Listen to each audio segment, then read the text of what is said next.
Hello everyone, hello students, welcome back. बेटा आज का चैप्टर है metals and non metals. One short video में इस पूरे चैप्टर की थ्योरी को आज खत्म करेंगे। तो जो भी आपका कंफ्यूजन है, जो डर है इस चैप्टर का, वो सब खत्म हो जाएगा। सारी केमिकल रिएक्शंस को भी अपन कवर करेंगे, सारे इंपॉर्टेंट डायग्राम्स भी समझेंगे। ठीक है, स्टार्ट करते हैं आज का चैप्टर। देखो, सबसे पहली बात हमको यह समझना है कि ये जो एटम्स होते हैं ये आपस में एक दूसरे से रिएक्ट क्यों करते हैं। What is the reason behind chemical reaction. तो देखो, केमिकल रिएक्शन मेटल और नॉन मेटल्स करते हैं। नोबल गैसेस बच्चों कभी नहीं करती, क्योंकि वो ऑलरेडी स्टेबल है। इसका मतलब केमिकल रिएक्शन का कारण है स्टेबिलिटी। स्टेबिलिटी पाने के लिए केमिकल रिएक्शन करी जाती है। स्टेबिलिटी पाने के दो तरीके हैं बच्चों। पहला तरीका जो के शेल है, यानी कि जो पहली शेल है न्यूक्लियस के बाद वाली, उसमें दो इलेक्ट्रॉन आ जाए, बात खत्म। के शेल में दो इलेक्ट्रॉन आ गए, इसको बोलते हैं duplet of electrons. That is के शेल में दो इलेक्ट्रॉन आ गए। ठीक है। अच्छा, दूसरा तरीका स्टेबिलिटी गेन करने का वो ये होता है कि के शेल में तो दो इलेक्ट्रॉन आ गए, अब इसके बाद जो शेल है उसमें 8 आना जरूरी है ना। अगर मान लो इसके बाद भी कोई शेल है तो उसमें भी 8 आना जरूरी है। तो जो आउटर मोस्ट शेल है, अगर उसमें 8 इलेक्ट्रॉन किसी एटम के आ गए तो भी वो स्टेबल बन जाएगा, जिसको बोलते हैं ऑक्टेट ऑफ इलेक्ट्रॉन्स। तो कोई भी एलिमेंट किसी दूसरे एलिमेंट से इसलिए रिएक्ट करता है क्योंकि या तो उसको ड्यूप्लेट पे पहुंचना है या फिर उसको ऑक्टेट पे पहुंचना है। या तो वो चाहता है कि उसमें जो के शेल है, एक ही शेल है के, उसके बाद कोई शेल नहीं है, उसमें दो इलेक्ट्रॉन आ जाए। या फिर अगर के बाद भी कोई शेल है तो लास्ट वाली जो शेल है बच्चों, उसके अंदर 8 इलेक्ट्रॉन्स आ जाए, ये टारगेट होता है। तो कोई भी एलिमेंट रिएक्शन क्यों करता है ये हमने समझ लिया। अब आगे बढ़ते हैं, हाउ डू दे रिएक्ट। ये इस चीज को, ड्यूप्लेट या ऑक्टेट को अचीव करने के लिए मेथड क्या यूज कर रहे हैं, दैट इज रिएक्शन कर कैसे रहे हैं। तो अगर हम बात करें मेटल्स की, मेटल्स को एक ही चीज आती है बस, मेटल्स इलेक्ट्रॉन देते हैं। Metals are givers, they give electrons and they become positive. है ना, आपको ऐसे समझना है इलेक्ट्रॉन है बुराई, इलेक्ट्रॉन नेगेटिव होता है, नेगेटिव चीज बुराई होती है। तो मेटल जो है वो बड़े अच्छे इंसान है, वो बुराई को निकाल देते हैं और पॉजिटिव बन जाते हैं, यानी कि कैटायन बन जाते हैं। मेटल को एक ही चीज आती है ना। अब नॉन मेटल जो है वो बुरे इंसान है। नॉन मेटल्स जो क्या करते हैं, इलेक्ट्रॉन्स यानी कि नेगेटिव को गेन करते हैं, वो खुद में नेगेटिविटी बढ़ाते हैं। देखो, नॉन मेटल्स क्या कर रहे हैं बच्चों, इलेक्ट्रॉन्स को गेन कर रहे हैं, और ये क्या बन रहे हैं, ये बन रहे हैं एनायंस। क्या बनते हैं नॉन मेटल्स, नॉन मेटल बनते हैं एनायन। ठीक है, ये एनायन बनते हैं। मेटल इलेक्ट्रॉन देके कैटायन बनता है which is positive, non metal electron लेके एनायन बनता है विच इज नेगेटिव। ठीक है। अब बात करें अगर अपन शेयरिंग ऑफ इलेक्ट्रॉन्स की, तो नॉन मेटल अगर किसी दूसरे नॉन मेटल के साथ जुड़ रहा है, दो बुरे लोग आपस में पार्टनरशिप कर रहे हैं, तो वो क्या करेंगे, वो कोई भी आपस में इलेक्ट्रॉन को ना तो देगा ना लेगा, यानी कि ना कैटायन बनेगा ना एनायन। तो फिर ये क्या होगा, इस केस में इलेक्ट्रॉन्स की शेयरिंग होगी। क्या होगी, शेयरिंग होगी। तो स्टेबिलिटी गेन करने के तीन तरीके हैं। मेटल्स जो एक ही मेथड फॉलो करते हैं कैटायन बनाने का, नॉन मेटल्स दो मेथड फॉलो करते हैं। पहला, या तो वो इलेक्ट्रॉन लेके एनायन बनाते हैं या फिर वो आपस में इलेक्ट्रॉन्स की शेयरिंग कर लेते हैं। तो नॉन मेटल्स के पास दो तरीके हैं स्टेबल बनने के। ठीक है, आगे पढ़े। देखो, अब है टाइप्स ऑफ कैटायंस। कैटायन कौन बनाता है बच्चों, कैटायन बनाता है मेटल, है ना, और एनायन बनाता है नॉन मेटल। अब अगर हम एक इलेक्ट्रॉन देंगे, कोई भी मेटल एक इलेक्ट्रॉन देगा, तो उस पर +1 का साइन आएगा। उसमें एक बुराई कम कर दी उसने। दो इलेक्ट्रॉन देगा तो +2 का साइन आएगा, दो बुराई कम कर दी, यानी कि दो नेगेटिव दे दिए तो पॉजिटिव भर गए। ठीक है। अच्छा, तीन इलेक्ट्रॉन दे दिए तो तीन बुराई कम कर दी तो पॉजिटिव में तीन भर गए। तो एक होता है मोनोवेलेंट कैटायन, मोनो मतलब एक इलेक्ट्रॉन, है ना, देना। डाईवेलेंट कैटायन दो इलेक्ट्रॉन देना। ट्राईवेलेंट कैटायन तीन इलेक्ट्रॉन देना। तीन से ज्यादा इलेक्ट्रॉन्स ना तो कोई एलिमेंट किसी को दे सकता है ना ले सकता है, एल्स वो अनस्टेबल बन जाएगा। ऐसे ही एनायन कितने टाइप के होते हैं, तीन टाइप के होते हैं। या तो नॉन मेटल एक इलेक्ट्रॉन लेता है तो वो बनता है क्या, मोनोवेलेंट एनायन। या फिर वो दो इलेक्ट्रॉन लेता है तो डाईवेलेंट एनायन। या फिर वो तीन इलेक्ट्रॉन लेता है लास्ट, तो ट्राईवेलेंट एनायन। इलेक्ट्रॉन लेना मतलब नेगेटिव की तरफ जाना, और इलेक्ट्रॉन देना मतलब पॉजिटिव की तरफ जाना। ठीक है, क्लियर यहां तक, आगे बढ़े। अब देखो, कंपाउंड्स कितने टाइप के होते हैं। देखो बच्चों, कंपाउंड्स जो होते हैं, देखो ये दो टाइप के होते हैं। जब भी कोई भी मेटल किसी नॉन मेटल से जुड़ेगा तो मेटल इलेक्ट्रॉन को दे देगा, नॉन मेटल को बोलेगा कि मेरी नेगेटिविटी, मेरे नेगेटिव इलेक्ट्रॉन्स तू ले ले, है ना। तो इसमें जो मेटल है उस पे पॉजिटिव साइन आ जाएगा और नॉन मेटल पे नेगेटिव साइन आ जाएगा। इस तरीके के बॉन्ड को बोलते हैं आयोनिक बॉन्ड। इनमें एक बॉन्ड बन गया, एक पार्टनरशिप हो गई जिसका नाम है आयनिक बॉन्ड। और कंपाउंड का क्या नाम हुआ? Ionic compound. सिमिलरली, है ना, सिमिलरली जब दो नॉन मेटल्स आपस में जुड़ते हैं, कौन जुड़ते हैं बच्चों? दो नॉन मेटल्स, ठीक है। तो अब नॉन मेटल कभी भी इलेक्ट्रॉन को देता नहीं है, वो लेता है। तो पहला नॉन मेटल बोलेगा मैं भी इलेक्ट्रॉन लूंगा, दूसरा बोलेगा मैं भी लूंगा। तो यार इनमें से तो कोई दे ही नहीं रहा, इसका मतलब वो एक म्यूचुअल पार्टनरशिप कर लेते हैं जिसमें वो इलेक्ट्रॉन्स की शेयरिंग करते हैं। क्या करते हैं बच्चों? शेयरिंग करते हैं इलेक्ट्रॉन्स की। तो ऐसे बॉन्ड को बोलते हैं कोवेलेंट बॉन्ड।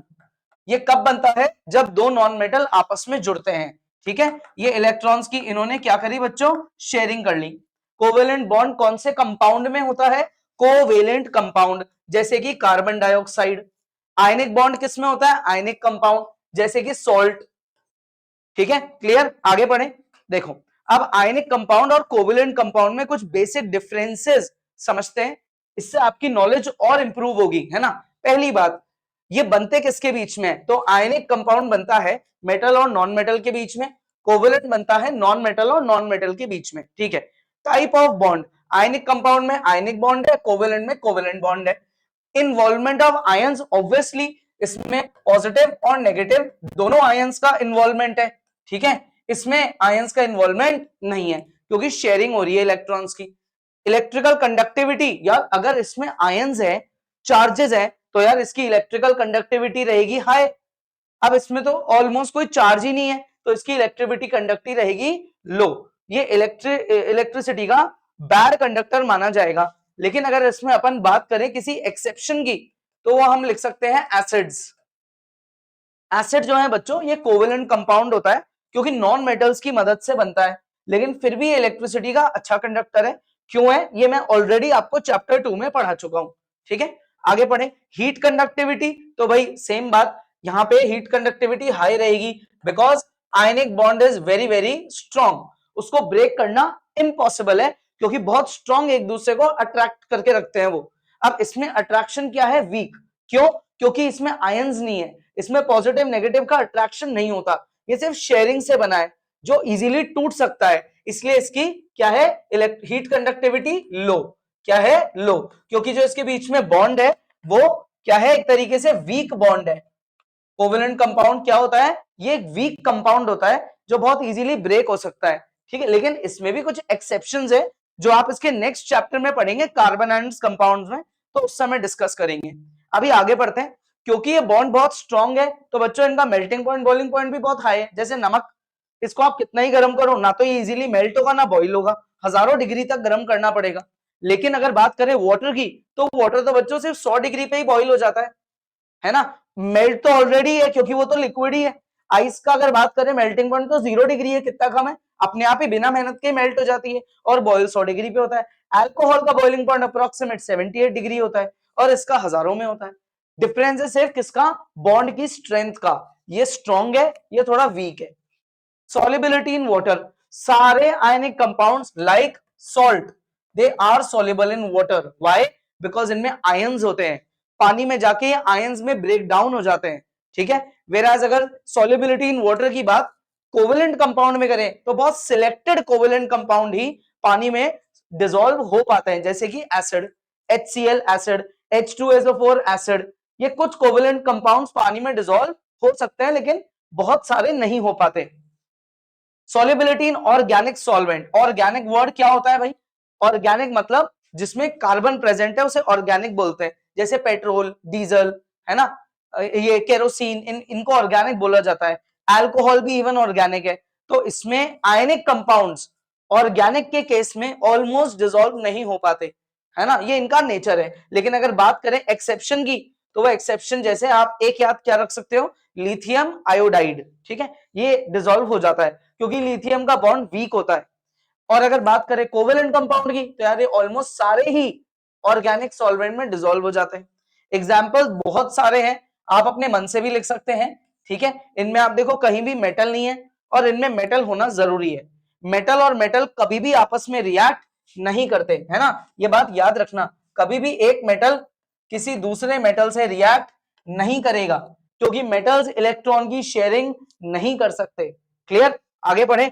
देखो नेक्स्ट टॉपिक है बच्चों, अब मेन जो इस चैप्टर का फ्लो चालू होता है, अभी अपन ने बेसिक सारी नॉलेज गेन कर ली, है ना। अब बेसिक मेन फ्लो जो चैप्टर का है वो है रिएक्टिविटी सीरीज। ये क्या है, ये एक वर्टिकल अरेंजमेंट है, मेटल्स को ऑर्डर में लर्न करना है, जिसमें उनकी केमिकल रिएक्टिविटी का एक डिक्रीजिंग ऑर्डर बनाया गया। इसकी कई लोग बहुत सारी ट्रिक्स बनाते हैं, जो ठीक है आप लर्न कर सकते हो, लेकिन यार ट्रिक लर्न करने में मेहनत करोगे, इससे अच्छा सीधा कोर्स ही लर्न करो, है ना। पोटेशियम, सोडियम, कैल्शियम, देखो ये सबसे ऊपर वाले, ये जो है ना, ये सबसे ज्यादा रिएक्टिव माने जाते हैं। ये सबसे जो ऊपर है वो सबसे ज्यादा रिएक्टिव है, पोटेशियम, सोडियम, कैल्शियम। धीरे धीरे हम नीचे आए तो रिएक्टिविटी थोड़ी देखो पुअर हुई, थोड़े से मॉडरेट रिएक्टिव बने, है ना। हम और नीचे आए तो ये लो रिएक्टिव बने, और हम और नीचे आए तो लीस्ट रिएक्टिव बन गए। अब इस पूरी सीरीज में एक इंपॉर्टेंट बात अगर आपको नोटिस आ रही है तो भाई बहुत अच्छी बात है, नहीं तो अगर मैं बताऊं आपको, देखो सबसे इंपॉर्टेंट चीज क्या है इसमें, ये हाइड्रोजन। टॉपिक क्या है यार, रिएक्टिविटी सीरीज, किसकी, मेटल्स की, है ना। फिर इसमें हाइड्रोजन क्या कर रहा है, हाइड्रोजन तो गैस की फॉर्म में एग्जिस्ट करता है, हाइड्रोजन तो नॉन मेटल है, हाइड्रोजन इलेक्ट्रॉन्स की शेयरिंग कर सकता है। फिर ये मेटल्स की रिएक्टिविटी सीरीज में क्यों है, व्हाट इज द रीजन, तो भाई ये इसलिए है क्योंकि हाइड्रोजन का जो शेल होता है ना, एटॉमिक स्ट्रक्चर, उसमें एक ही शेल होता है के, और उसमें एक ही इलेक्ट्रॉन होता है, एक ही इलेक्ट्रॉन होता है। टोटल पूरे हाइड्रोजन में एक ही इलेक्ट्रॉन है। अगर हाइड्रोजन ने वो इलेक्ट्रॉन निकाल दिया तो वो क्या बन गया, वो पॉजिटिव बन गया, क्योंकि उसने नेगेटिव यानी कि बुराई को हटा दिया तो वो पॉजिटिव बन गया। तो यार पॉजिटिव बनना कौन करता है, मेटल्स करते हैं, यानी कि इसने नॉन मेटल होके ऐसा काम कर दिया जो मेटल्स की जैसे है।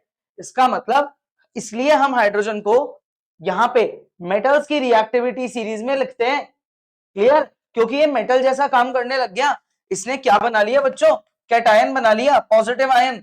ये काम तो मेटल करते थे, तो ये एक ऐसा एक्सेप्शनल नॉन मेटल है जो मेटल्स की तरह खुद भी पॉजिटिव बन सकता है। अब आप नोटिस करो ढंग से, आराम से, ये चार मेटल्स देखो आप, कॉपर, मर्करी, सिल्वर और गोल्ड, इन चार के ऊपर है हाइड्रोजन। इसका मतलब ये इनसे ज्यादा रिएक्टिव है। इसका मतलब कि जितनी देर में ये चार इलेक्ट्रॉन को लूज करेंगे ना, इनसे ज्यादा फास्ट इलेक्ट्रॉन को कौन लूज करेगा, हाइड्रोजन। तो अगर हाइड्रोजन और मर्करी या हाइड्रोजन और कॉपर, इनमें रेसिंग हुई, इनमें कंपटीशन हुआ कि कौन पहले इलेक्ट्रॉन को लूज करेगा, तो उस कंपटीशन में जीतेगा कौन, हाइड्रोजन। इसलिए कॉपर इजीली हाइड्रोजन को डिस्प्लेस कभी नहीं कर पाएगा। बहुत ज्यादा केमिकल मेथड्स लगेंगे डिस्प्लेस कराने के। इट इज नॉट इजी कि कॉपर मर्करी या हाइड्रोजन को डिस्प्लेस कर सके, यानी कि हाइड्रोजन के कंपाउंड को तोड़ सके, तोड़ ही नहीं सकते, क्योंकि हाइड्रोजन से नीचे ही है। हाइड्रोजन इनको रिएक्टिविटी में हरा देगा, है ना, ये इसका नेचर है। ये सब कुछ बाय नेचर है, ये किसी साइंटिस्ट ने केमिकली ऐसा बना नहीं दिया पोटेशियम ही तू ही रहेगा सबसे ज्यादा रिएक्टिव, नहीं भाई, ये डिस्कवर हुआ है। डिस्कवर होके हम उस चीज को लर्न कर रहे हैं, समझ रहे हैं, है ना। तो ये बात भी डिस्कवर हुई है कि हाइड्रोजन पॉजिटिव बन सकता है और इन चार मेटल से जल्दी बन सकता है। क्लियर, आगे बात समझ में। तो अब भाई मेटल्स जो हाइड्रोजन के ऊपर है वो क्या है, they lose electron more easily than hydrogen. Hydrogen के ऊपर वाले हाइड्रोजन से ज्यादा रिएक्टिव है, और मेटल्स जो हाइड्रोजन के नीचे है ये हाइड्रोजन से जल्दी इलेक्ट्रॉन को लूज नहीं कर सकते। मेटल्स का काम होता है इलेक्ट्रॉन को लूज करना, कैटायन बनाना। तो जल्दी कौन करेगा ये काम, जो हाइड्रोजन के ऊपर है ना, और जो नीचे है वो तो स्लो है। क्लियर, तो स्लो वालों को पीछे छोड़ देता है हाइड्रोजन। आगे बढ़े नेक्स्ट। अब आते हैं किस चीज पे, वेरी इंपॉर्टेंट टॉपिक, मेटल्स की केमिकल रिएक्टिविटी, केमिकल रिएक्शंस। ये किन किन चीजों के साथ, ऑब्वियसली यार 6 चीजों के साथ ही तो करेंगे नहीं, और भी बहुत सारी चीजें। हमको मेटल को समझने के लिए ये 6 chemical properties more than enough है ना। तो हम ये समझेंगे कि मेटल ऑक्सीजन से कैसे रिएक्ट कर रहा है, वाटर से कैसे कर रहा है, एसिड के साथ कैसे कर रहा है, सॉल्ट्स के साथ कैसे रिएक्ट करता है, क्लोरीन गैस के साथ कैसे करता है और लास्ट हाइड्रोजन गैस के साथ। तो इन सारी केमिकल प्रॉपर्टीज को स्टडी करेंगे अपन, ठीक है। तो स्टार्ट करते हैं। सबसे पहला topic, reaction of metals with oxygen, ठीक है। ऑक्सीजन गैस यानी कि बेसिकली एयर यानी कि O2, इनके साथ मेटल कैसे रिएक्ट करता है। तो देखो मेटल्स जो हैं, फिर से अगर मैं आपको रिएक्टिविटी सीरीज पे लेके जाऊं तो आप देखो कुछ बहुत ऊपर है, कुछ थोड़े बीच में आए, है ना, और कुछ नीचे चले गए।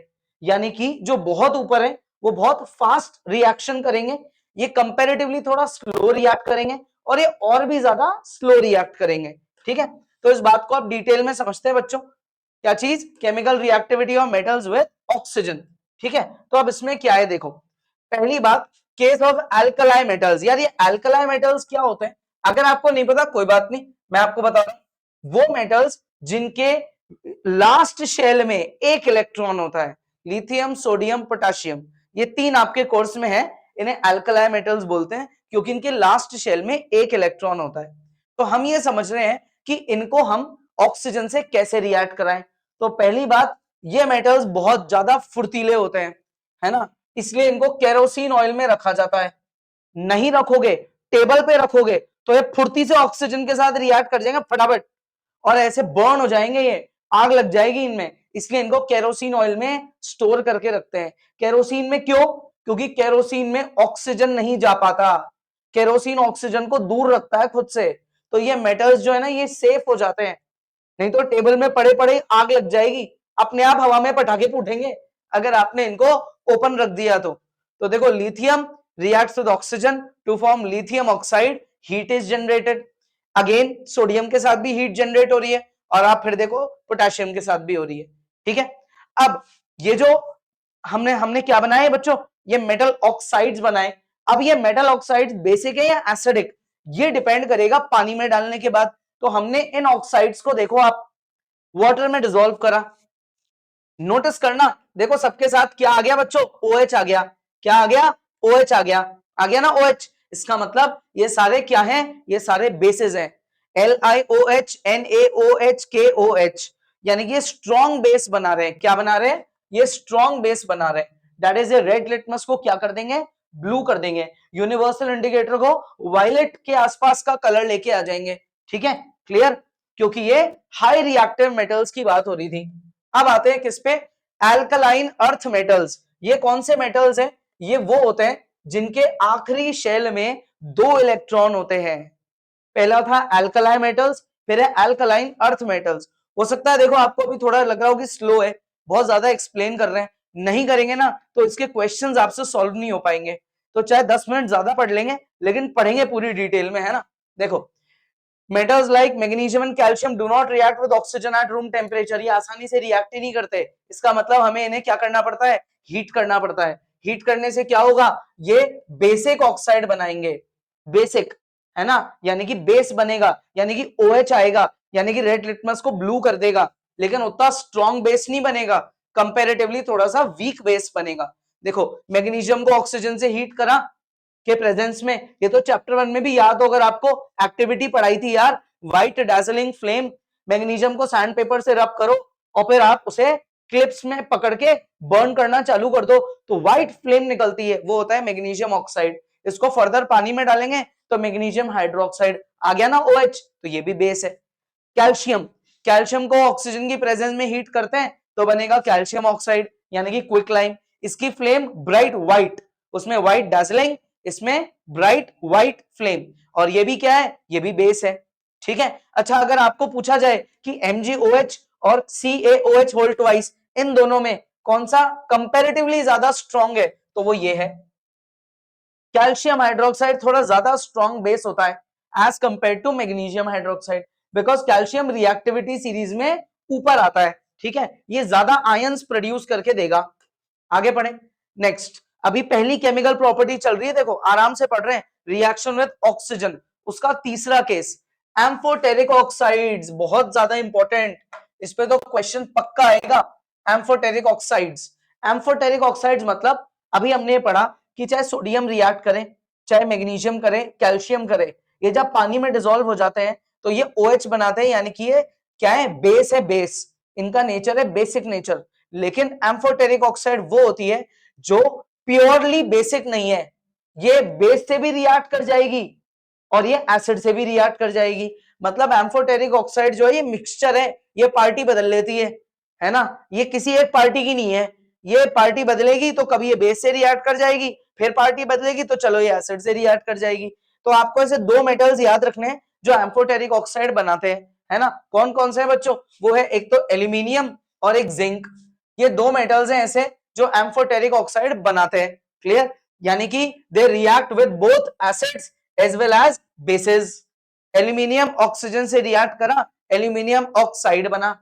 अब देखो एल्यूमिनियम ऑक्साइड एसिड से भी रिएक्ट कर रहा है HCl, और इधर देखो ये बेस से भी रिएक्ट कर रहा है। क्लियर? केमिकल रिएक्शंस को लर्न करने का एक ही तरीका होता है, आप इन्हें लर्न करके लिखो। लिखोगे नहीं तो रिएक्शन एग्जाम्स में गारंटी भूल जाओगे, है ना। रिटन प्रैक्टिस करना बहुत जरूरी है।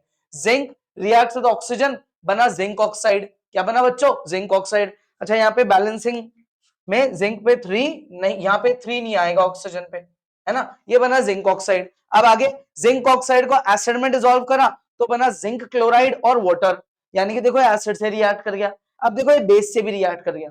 तो एल्यूमिनियम और जिंक जो है ये पार्टी बदल लेते हैं, ये बेस की पार्टी में नहीं है, ये बेस की पार्टी में भी चले जाते हैं कभी कभी, तो कभी एसिड भी बन जाते हैं।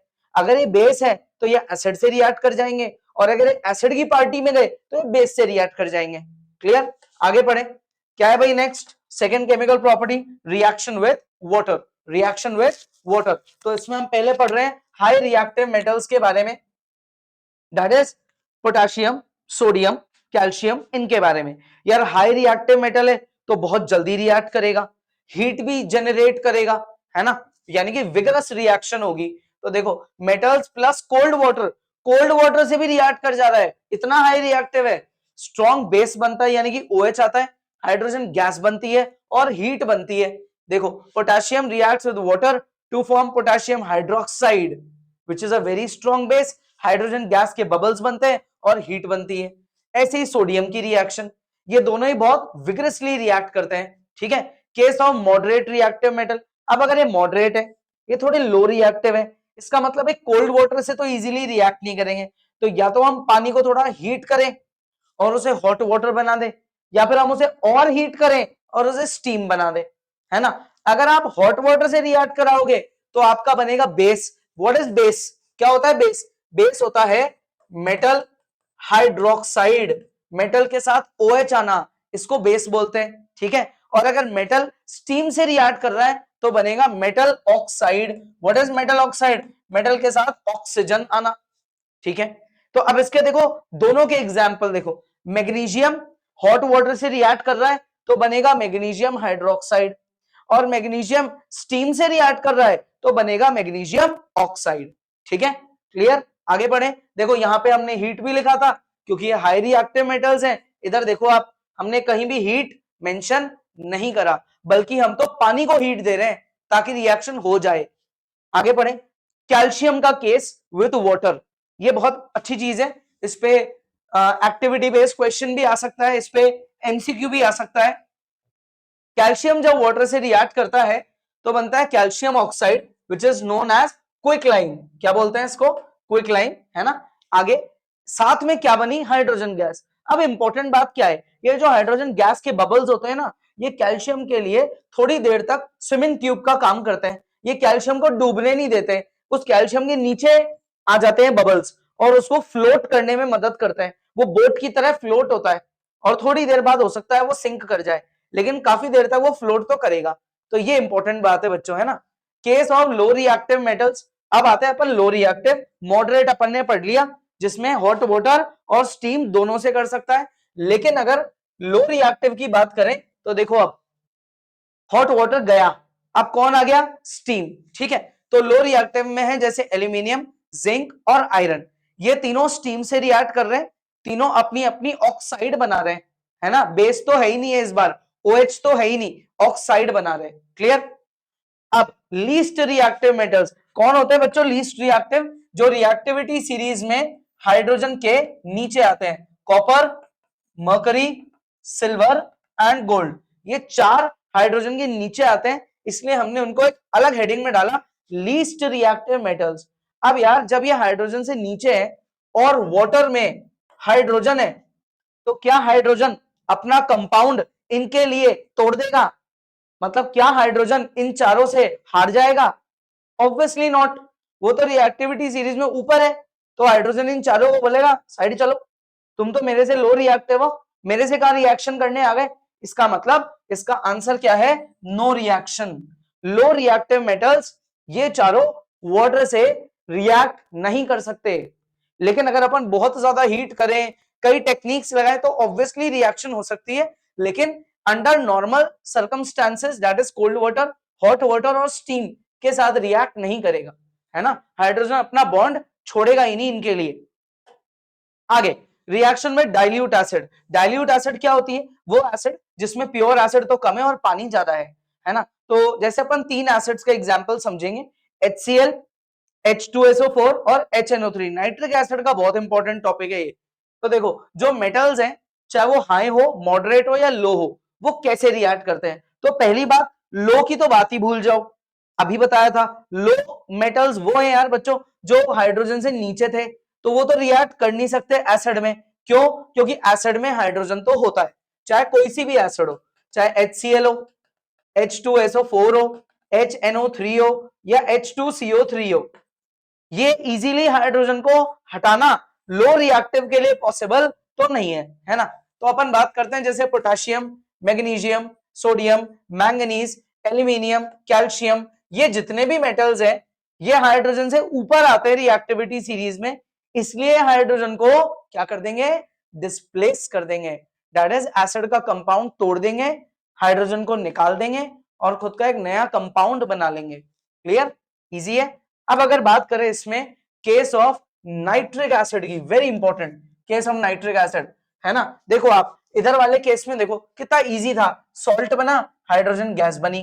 देखो सॉल्ट बना, हाइड्रोजन गैस बनी, सॉल्ट बना, फिर हाइड्रोजन गैस बनी। सब में सेम, सब में बेसिक बात, डिस्प्लेसमेंट हो रहा है सीधा सीधा। इधर देखो अजीब है ना थोड़ा, प्रोडक्ट थोड़े देखो तीन हो गए, यहां फर्क आ गया, फिर यहां भी फर्क आ गया। ये नाइट्रिक एसिड के साथ बहुत इंपॉर्टेंट है ना। क्यों है ये? इसका रीजन, नाइट्रिक एसिड जो है वो एक स्ट्रॉन्ग ऑक्सीडाइजिंग एजेंट है, तो वो इतना इजीली जो है वो हटता नहीं है। यानी कि वो क्या करता है? वो हाइड्रोजन गैस बनने से रोकने की कोशिश करता है इन मेजॉरिटी केसेस। देखो इन तीनों में हाइड्रोजन गैस नहीं बनी, लेकिन इनमें बन गई। क्लियर? हाई रिएक्टिव मेटल्स जो थे ना, कौन कौन से? सोडियम, कैल्शियम, एल्यूमिनियम, इनके साथ तो नहीं बनी, लेकिन इनके साथ हाइड्रोजन गैस बन गई। तो नाइट्रिक एसिड वाला टॉपिक बहुत इंपॉर्टेंट है ना। पढ़े आगे। Next, least reactive metals, copper, mercury, silver, gold, ये कभी रिएक्ट ही नहीं करेंगे एसिड के साथ, क्योंकि ये हाइड्रोजन से लेस रिएक्टिव है। तो फिर ऐसा क्या करें हम जिससे कि ये रिएक्ट कर जाएं? तो उन मेटल्स के लिए बनाया गया एक्वा रेगिया। क्या बनाया गया बच्चों? एक्वा रेगिया। एक्वा रेगिया क्या है? एक्वा रेगिया एक फ्रेश मिक्सचर है, किस किस का है?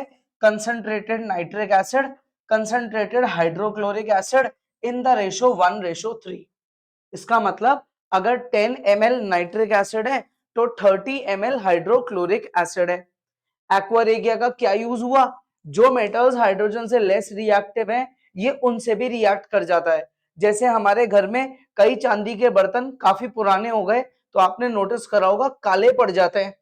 अब आप घर में कितनी मेहनत कर लो वो नए जैसे नहीं हो पाते, लेकिन बाजार में कई ऐसे लोग हैं, कई शॉपकीपर्स हैं जो 2 मिनट में आपके चांदी के बर्तन को नए जैसा कर देंगे, पुराने को ही नए जैसा कर देंगे। कैसे? उनके पास एक लिक्विड होता है, उसमें वो थोड़ी देर के लिए उसे डिप करते हैं, बाहर निकालते हैं, वो साफ हो जाता है। वो लिक्विड क्या है? एक्वा रेगिया। एक्चुअल में उस एक्वा रेगिया ने क्या किया बच्चों? टॉप लेयर जो थी ना सिल्वर की, उसको खुद में डिसॉल्व कर लिया और सारी इंप्योरिटीज भी डिसॉल्व हो गई। तो अब जो आपको नए जैसा आपका जो कंटेनर है, जो आपका मटेरियल है वो दिख रहा है ना, वो सेकेंड लेयर जो है वो फर्स्ट लेयर बन के सामने आ गई। तो एक्चुअल में पता है ऐसे केस में थोड़ा सा वेट भी रिड्यूस हो जाता है। मान लो आपके पास चांदी का ग्लास है, उसका एक्चुअल वेट है 10 ग्राम, आपने इस मटेरियल में डिप करा, निकलवाया, हो सकता है वेट 9.8 ग्राम रह जाए, 0.2 ग्राम का लॉस हो जाए। क्यों? क्योंकि जो टॉप लेयर है वो तो सोल्यूशन में चली गई ना। तो aqua regia is a very powerful material जो दो एसिड से बनता है, ठीक है। इसमें इतनी पावर है कि ये पुअर यानी कि लो रिएक्टिव मेटल्स को भी खुद में इजीली डिसॉल्व कर सकता है, ठीक है। तो ये जो नाइट्रिक एसिड होती है ना, इसमें इसका रेशो होता है 1 और हाइड्रोक्लोरिक एसिड का रेशो होता है 3, 1:3। तो इतने हिस्से में तो मान लो आप नाइट्रिक एसिड है HNO3 और बाकी के हिस्से में HCl है, 1:3 के रेशो में डिवाइडेड है, ठीक है। आगे पढ़े, आगे बढ़ो। देखो next chemical property, reaction with salt solutions. Metals जो होते हैं ना वो सॉल्ट से कब रिएक्ट करते हैं, जब मेटल उस सॉल्ट वाले मेटल से ज्यादा रिएक्टिव हो। ये रिएक्शन क्यों हो रही है, क्योंकि जिंक कॉपर से ज्यादा रिएक्टिव है। तो ये जो कॉपर सल्फेट था ना, अब देखो वो क्या बन गया, जिंक सल्फेट, डिस्प्लेसमेंट। इधर देखो सिल्वर से ज्यादा रिएक्टिव कौन है, फिर से कॉपर है, तो सिल्वर नाइट्रेट क्या बन गया, देखो easily copper nitrate, silver nitrate क्या बन गया, कॉपर नाइट्रेट। कॉपर ने सिल्वर को डिस्प्लेस कर दिया, इजी है पॉइंट। तो रिएक्शन विद क्लोरीन, मेटल जब क्लोरीन गैस से रिएक्ट करता है तो कौन सा कंपाउंड बनता है, आयनिक क्लोराइड। दैट इज मेटल पे क्या आता है, पॉजिटिव साइन, और क्लोरीन पे क्या आता है, नेगेटिव साइन। मेटल इलेक्ट्रॉन देता है, क्लोरीन इलेक्ट्रॉन लेता है, ठीक है। तो NaCl, CuCl2, FeCl3, AlCl3 ये सब आयनिक क्लोराइड्स हैं। आगे रिएक्शन विद हाइड्रोजन, वही तो मेटल्स हाइड्रोजन से रिएक्ट कर सकते हैं जो रिएक्टिविटी सीरीज में उससे ऊपर हैं। जो मेटल्स हाइड्रोजन से नीचे हैं वो क्या करेंगे, वो रिएक्ट नहीं करेंगे, क्लियर, क्योंकि वो इतना जल्दी इलेक्ट्रॉन दे नहीं पाएंगे। वो रेस में हाइड्रोजन से हार गए, उनसे जल्दी इलेक्ट्रॉन तो हाइड्रोजन रिलीज कर देगा। तो अगर आपने कभी ऐसा करने का सोचा तो इसका रिजल्ट क्या है, नो रिएक्शन, क्योंकि कॉपर लेस रिएक्टिव है किससे, हाइड्रोजन से। तो कॉपर में इतनी ताकत ही नहीं है कि वो हाइड्रोजन को इलेक्ट्रॉन दे पाए। उससे पहले तो हाइड्रोजन बोलेगा कॉपर को कि तू ले ले मेरे से इलेक्ट्रॉन, और कॉपर ले नहीं सकता क्योंकि वो मेटल है, मेटल के रूल्स के खिलाफ होता है ये। तो मेटल यानी कि कॉपर अपना रूल तो तोड़ेगा नहीं, होगा लो रिएक्टिव, लेकिन उसमें एक सेल्फ रिस्पेक्ट है। ऐसे समझो आप, सेल्फ रिस्पेक्ट है कि मैं किसी से इलेक्ट्रॉन नहीं लूंगा चाहे मैं लो रिएक्टिव ही हूं। तो इससे अच्छा कॉपर ने क्या सोचा कि यार छोड़ो, रिएक्शन ही नहीं कर रहा मैं तो तेरे साथ, क्योंकि मैं इलेक्ट्रॉन ले नहीं सकता और तू मेरे से फास्ट है, तू मेरा इलेक्ट्रॉन नहीं ले रहा, तो रिएक्शन को बंद करो। तो कोई भी मेटल हाइड्रोजन से कब रिएक्ट करेगा, जब हाइड्रोजन से वो जीतेगा, वो जल्दी इलेक्ट्रॉन देगा और हाइड्रोजन उसका इलेक्ट्रॉन लेगा। यानी कि अगर हम बात करें मैग्नीशियम हाइड्राइड में, तो इसमें जो मैग्नीशियम हाइड्राइड में मैग्नीशियम पे +2 आता है और हाइड्रोजन पे नेगेटिव चार्ज आता है, ठीक है। H2 अगर लगा दे अपन तो H2 पे -2 हो जाएगा, मॉलिक्यूल बन गया ना ये, तो -2 हो जाएगा। हाइड्रोजन ने इस बार इलेक्ट्रॉन लिया है, हाथ जोड़ के ले रहा है वो, क्योंकि वो मेटल से नीचे है, तो वो हार गया, उसने हार मान ली, और इधर हार नहीं मान रहा, ठीक है। नेक्स्ट, तो ये चारों मेटल्स हाइड्रोजन से लेस रिएक्टिव है, इसलिए ये कभी भी हाइड्रोजन गैस से रिएक्ट नहीं करेंगे। आगे पढ़े नेक्स्ट। अब केमिकल प्रॉपर्टीज नॉन मेटल्स की, जैसे मेटल्स की 6 प्रॉपर्टीज होती है which is very very important, very important, जिसमें ऑक्सीजन, वाटर और एक्वा रेगिया और नाइट्रिक एसिड, ये 4 बातें तो बहुत इंपॉर्टेंट थी, है ना। ऑक्सीजन में एम्फोटेरिक ऑक्साइड कितना इंपॉर्टेंट था। तो नॉन मेटल्स की भी केमिकल प्रॉपर्टीज होती है, लेकिन ये इतना ज्यादा जो है ना लेंदी नहीं चलने वाला, ये जल्दी निपटेगा। कारण क्या है, इनमें इतनी डिटेल नहीं है, लेकिन पढ़ेंगे अपन सब कुछ, सारी चीजें कवर करेंगे। तो reaction with oxygen gas, non metal oxygen gas से रिएक्ट करता है तो ये बनता है नॉन मेटल ऑक्साइड। फर्दर इस नॉन मेटल ऑक्साइड को पानी में डाला तो ये बना क्या, एसिड, यानी कि ये ब्लू लिटमस को क्या कर देगा, रेड में चेंज कर देगा, क्योंकि ये एसिड है। देखो एक और नॉन मेटल सल्फर, ऑक्सीजन से रिएक्ट कराया सल्फर डाइऑक्साइड, फर्दर इसको पानी में डाला तो बना सल्फ्यूरस एसिड। यानी कि 2 एग्जांपल्स किसके हो गए, उन नॉन मेटल ऑक्साइड्स के जिनका नेचर एसिडिक है, ठीक है। अच्छा, क्या सारे ही एसिडिक होते हैं, नहीं, बहुत सारे न्यूट्रल भी होते हैं। जैसे कौन है, ये रहा example, hydrogen gas, oxygen gas gives water, ये तो न्यूट्रल है, ये ना एसिड है ना बेस है। इसके अलावा देखो कितने सारे न्यूट्रल है, carbon monoxide, nitrogen monoxide, nitrogen dioxide, hydrogen पर ऑक्साइड, ये सब न्यूट्रल ऑक्साइड्स है। तो कुछ एसिडिक होती है, कुछ न्यूट्रल, है ना। Reaction with water, non metal, cold water, hot water, steam, इनसे डायरेक्टली रिएक्ट नहीं करेगा। जैसे क्लोरीन, इसको हम पानी से रिएक्ट कराएं, अब पानी ठंडा हो, गर्म हो या स्टीम तक बन जाए, इसका आंसर है नो रिएक्शन, रिएक्शन करनी ही नहीं है। क्यों? क्योंकि हाइड्रोजन अपना कंपाउंड इनके लिए तोड़ेगा नहीं, क्योंकि ये हाइड्रोजन से ज्यादा रिएक्टिव नहीं होते, ये उसको डिस्प्लेस नहीं कर पाएंगे इजीली। ऐसे ही सेम रीजन है एसिड के साथ, कोई भी नॉन मेटल डायरेक्टली किसी भी एसिड के साथ रिएक्ट नहीं करेगा। इसका आंसर भी क्या है? नो रिएक्शन, क्योंकि हाइड्रोजन को डिस्प्लेस नहीं कर सकते, क्योंकि उससे लो रिएक्टिव है। ये काम मेटल्स कर सकते हैं, है ना, वो भी चार्ज नहीं कर पाते, कॉपर, मर्करी, सिल्वर, गोल्ड। तो नॉन मेटल कहाँ है? नॉन मेटल की तो कोई वैल्यू नहीं है यार, मेटल ही नहीं कर पा रहा, तो नॉन मेटल बेचारा कहां से हाइड्रोजन को डिस्प्लेस करेगा। आगे पढ़ो, रिएक्शन विद सॉल्ट सोल्यूशन, किसी भी सॉल्ट में अगर कोई नॉन मेटल है तो वो हटेगा कब, उसकी जगह दूसरा कब आएगा? जब वो दूसरा वाला पहले वाले से ज्यादा रिएक्टिव होगा, डिस्प्लेसमेंट रिएक्शन। देखो ब्रोमीन था, सोडियम ब्रोमाइड, क्लोरीन से जुड़ रहा है, ये बना सोडियम क्लोराइड, ये ब्रोमीन अकेला हो गया, यानी कि क्लोरीन ने ब्रोमीन को निकाल दिया। क्यों किया होगा ऐसा? क्योंकि क्लोरीन ब्रोमीन से ज्यादा रिएक्टिव है। सिमिलरली क्लोरीन के साथ फ्लोरीन आ गया, तो इस बार देखो फ्लोरीन जुड़ गया, क्लोरीन निकल गया, क्योंकि फ्लोरीन क्लोरीन से ज्यादा रिएक्टिव है।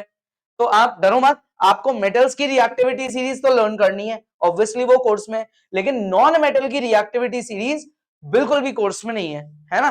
तो सिर्फ आपको लॉजिक याद रखना है, high reactive non metal will displace low reactive non metal, ठीक है। रिएक्शन विद क्लोरीन, कोई भी नॉन मेटल क्लोरीन से रिएक्ट करेगा तो बनेगा नॉन मेटल क्लोराइड, जिसका नेचर क्या होता है? कोवेलेंट। क्या नेचर होता है? कोवेलेंट, यानी कि शेयरिंग से बना है।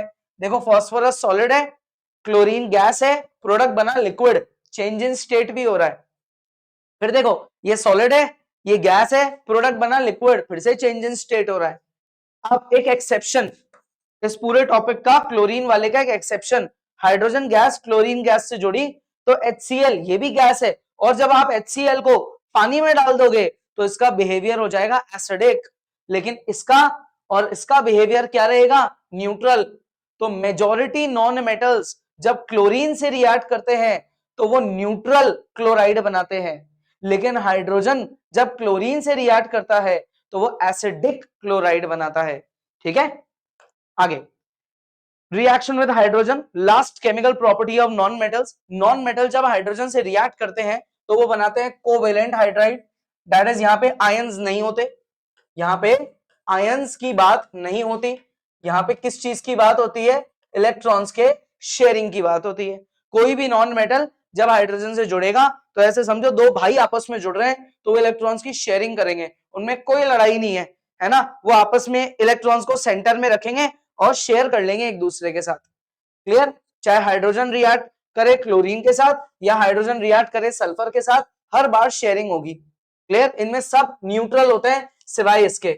जैसे ही आप इसमें पानी डाल दोगे ये एसिडिक बन जाएगा। पता है, अगर आपसे HCl गैस और HCl एक्वस इनमें पूछ ले तो आप ये बोलना कि ये तो है न्यूट्रल लेकिन ये है एसिडिक। क्यों? क्योंकि एक्वस का फर्क आ गया। एक्वस का मतलब इसमें कहीं ना कहीं क्या प्रेजेंट है? वाटर। वाटर आने से क्या हुआ? H+ आयन रिलीज हो गए, इसलिए इसका नेचर एसिडिक है। लेकिन गैस का नेचर क्या होता है? न्यूट्रल। ऑलरेडी चैप्टर 2 में अपन पढ़ चुके हैं। आगे, बहुत important topic, electron dot structure यानी कि लुईस डॉट स्ट्रक्चर, जिसमें आपको दो तरीके के कंपाउंड पढ़ने हैं, आयनिक कंपाउंड, कोवेलेंट कंपाउंड, है ना। फिर से एक बार आपको मैं रिकॉल करा देता हूं। आयनिक कंपाउंड क्या होता है? जब एक मेटल नॉन मेटल से जुड़ता है तो मेटल पे आता है पॉजिटिव साइन, नॉन मेटल पे आता है नेगेटिव साइन। मेटल इलेक्ट्रॉन देता है, कैटायन बनाता है, नॉन मेटल इलेक्ट्रॉन लेता है, एनायन बनाता है। इलेक्ट्रॉन्स का देना लेना चलता है। क्लियर? यहां तक प्योर बिजनेस, कोई भाईचारा नहीं है ना। कोवेलेंट कंपाउंड, कोवेलेंट कंपाउंड में दोनों एक ही परिवार के यानी कि दोनों नॉन मेटल आपस में जुड़ते हैं तो इनमें भाईचारा चलता है। दैट इज ये इलेक्ट्रॉन्स की क्या करते हैं बच्चों? शेयरिंग करते हैं, है ना। अब शेयरिंग का एक लेवल है, अगर ये आपस में एक एक इलेक्ट्रॉन की शेयरिंग कर रहे हैं तो उसको बोलेंगे कि ये सिंगल बॉन्ड बना रहे हैं, इनमें एक जोड़ा बना, है ना। लेकिन अगर ये दो दो इलेक्ट्रॉन्स की शेयरिंग कर रहे हैं तो इनमें दो जोड़े बन गए, दैट इज डबल बॉन्ड बन गया। क्लियर। अब अगर ये तीन तीन इलेक्ट्रॉन्स की शेयरिंग पे आ गए, किस पे आ गए, तीन तीन इलेक्ट्रॉन्स की शेयरिंग पे, तो इनमें क्या बन गया बच्चों, इनमें ट्रिपल बॉन्ड बन गया। तो भाईचारे का लेवल क्या है, लेवल 1, लेवल 2, लेवल 3। एक एक शेयर करोगे या दो दो करोगे या तीन तीन करोगे, उससे ज्यादा नहीं कर सकते। ठीक है, आगे बढ़े। नेक्स्ट, इलेक्ट्रॉन डॉट स्ट्रक्चर बनाना सीखेंगे।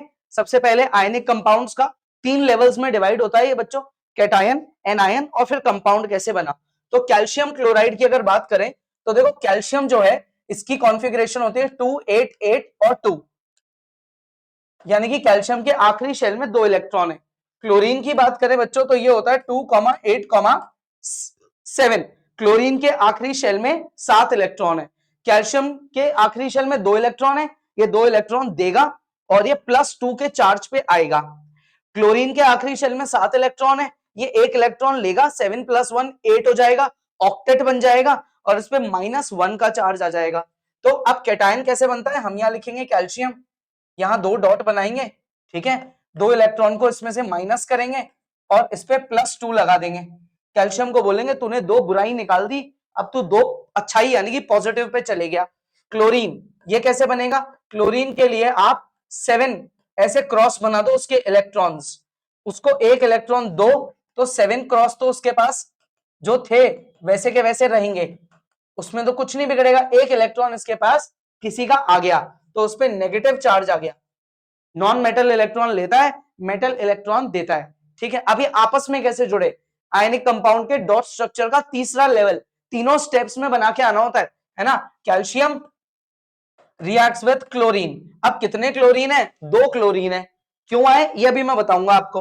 तो देखो 2 क्लोरीन है ना, तो थोड़ा सा इसको पैटर्न में बनाओ, एक थोड़ा ऊपर बना दो, एक थोड़ा नीचे बना दो। कैल्शियम के पास 2 इलेक्ट्रॉन है, क्लोरीन के पास लास्ट शेल में 7 इलेक्ट्रॉन है।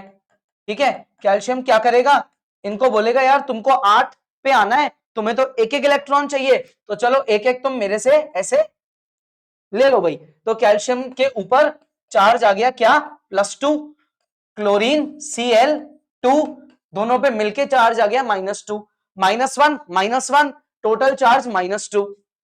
7 इलेक्ट्रॉन क्लोरीन के खुद के पास थे और एक उसने कैल्शियम से लिया, अब +2 -2, अच्छाई बुराई खत्म, न्यूट्रलाइज हो गए, ये बन गया कंपाउंड कैल्शियम क्लोराइड। फॉर्मूला कैसे आया इसका, कैल्शियम की वैलेंसी होती है 1, कैल्शियम की वैलेंसी होती है 2, क्लोरीन की होती है 1, क्रॉस मल्टीप्लाई कर दिया, ऐसे आ गया। ठीक है, सिमिलरली आप पोटेशियम ऑक्साइड का बनाएंगे, पोटेशियम की क्या होती है भाई, इलेक्ट्रॉनिक कॉन्फ़िगरेशन 2, 8, 8, 1, एक इलेक्ट्रॉन देगा। ऑक्सीजन की क्या होती है 2, 6, 2 इलेक्ट्रॉन लेगा। ठीक है, पोटेशियम बनेगा कैटायन, ऑक्सीजन बनेगा एनायन। आगे बढ़े। अब क्या, जैसे aluminium oxide, very very important है ना, ये भी एक बार मैं बना देता हूं, फिर से प्रैक्टिस हो जाएगी। एल्यूमिनियम क्या होता है बच्चों, ये होता है 2, 8, 3, आखिरी शेल में 3 इलेक्ट्रॉन। ऑक्सीजन क्या होता है 2, 6, आखिरी शेल में 6 इलेक्ट्रॉन। एल्यूमिनियम के आखिरी शेल में 3 इलेक्ट्रॉन है ना। एल्यूमिनियम एक मेटल है जिसके लास्ट का डिजिट 1, 2, 3 होता है, वो मेटल होता है। फिर 4, 5, 6, 7 ये आ जाए तो वो नॉन मेटल होता है। तो एल्यूमिनियम एक मेटल है, क्योंकि ये मेटल है तो इसको तो एक ही चीज आती है, क्या चीज बच्चों, इलेक्ट्रॉन देना। ठीक है, क्या चीज आती है इसके पास, इलेक्ट्रॉन देना। तो जो एल्यूमिनियम है ये इलेक्ट्रॉन देगा, 3 इलेक्ट्रॉन देगा और इसके ऊपर +3 का चार्ज आ जाएगा। ऑक्सीजन क्या करेगा, ऑक्सीजन बोलेगा कि यार देखो मेरे पास तो 6 इलेक्ट्रॉन पहले से ही है, मुझे जाना है 8 पे, तो मुझे 2 इलेक्ट्रॉन और दे दो यार। तो 6 इलेक्ट्रॉन तो मेरे पास पहले से ही थे, 2 इलेक्ट्रॉन में किसी से लूंगा तो मेरे पे -2 का चार्ज आ जाएगा। क्लियर। फॉर्मूला कैसे बना, इनकी वैलेंसीज की मदद से बना। एल्यूमिनियम 3, ऑक्सीजन 2, ये क्रॉस मल्टीप्लाई करा, ये बन गया फॉर्मूला। अब लेवल 1 स्टेप 1 कैटायन बना, स्टेप 2 एनायन बना, अब स्टेप 3 कंपाउंड कैसे बनेगा, देखो ये भी समझते हैं। कितने एल्यूमिनियम है बच्चों, Al2O3 में 2 एल्यूमिनियम है, तो हम यहाँ पे 2 एल्यूमिनियम बना देंगे, प्लस 1, 2, 3 ऑक्सीजन बना देंगे। एल्यूमिनियम के आखिरी शेल में 3 इलेक्ट्रॉन होते हैं, ये 3 इलेक्ट्रॉन बना दिए। ऑक्सीजन के पास 6 इलेक्ट्रॉन होते हैं, आराम से समझो, ऑक्सीजन के पास ऐसे 6 इलेक्ट्रॉन होते हैं, 6 क्रॉस बना दो आप सबके आगे, 2 इलेक्ट्रॉन इधर चले गए, 2 इलेक्ट्रॉन इधर चले गए, एक इधर आ गया है ना, ये एक इलेक्ट्रॉन इधर आ गया, ये एक इधर चले गया। तो ओवरऑल आप काउंट करो, 2 एल्यूमिनियम ने मिलके 3 और 3 6 इलेक्ट्रॉन दिए। यानी कि अगर हम 2 का मिलके कुछ बनाए तो हम इसको ऐसे लिखेंगे +3 +3 +6, है ना। और अगर हम ऑक्सीजन की बात करें, इसने 2 इलेक्ट्रॉन लिए, फिर इसने भी 2 लिए, फिर इसने भी 2 लिए, यानी कि इन्होंने 2 2 2 6 इलेक्ट्रॉन लिए, तो माइनस का 6। कितने ऑक्सीजन है बच्चों? ये है आपके टोटल 3 ऑक्सीजन। एल्यूमिनियम है 2, तो एल्यूमिनियम पे 2 आ गया, ऑक्सीजन पे 3 आ गया। ऑक्सीजन के 6 इलेक्ट्रॉन तो बच्चों खुद के थे और 2 इसने किसी से लिए। देखो +6 -6 बराबरी पे आ गया, इनको कैंसिल कर दो, ये बन गया आपका कंपाउंड। सबसे इंपॉर्टेंट आयनिक कंपाउंड की फॉर्मेशन है ना, यूजिंग ट्रांसफर ऑफ इलेक्ट्रॉन्स।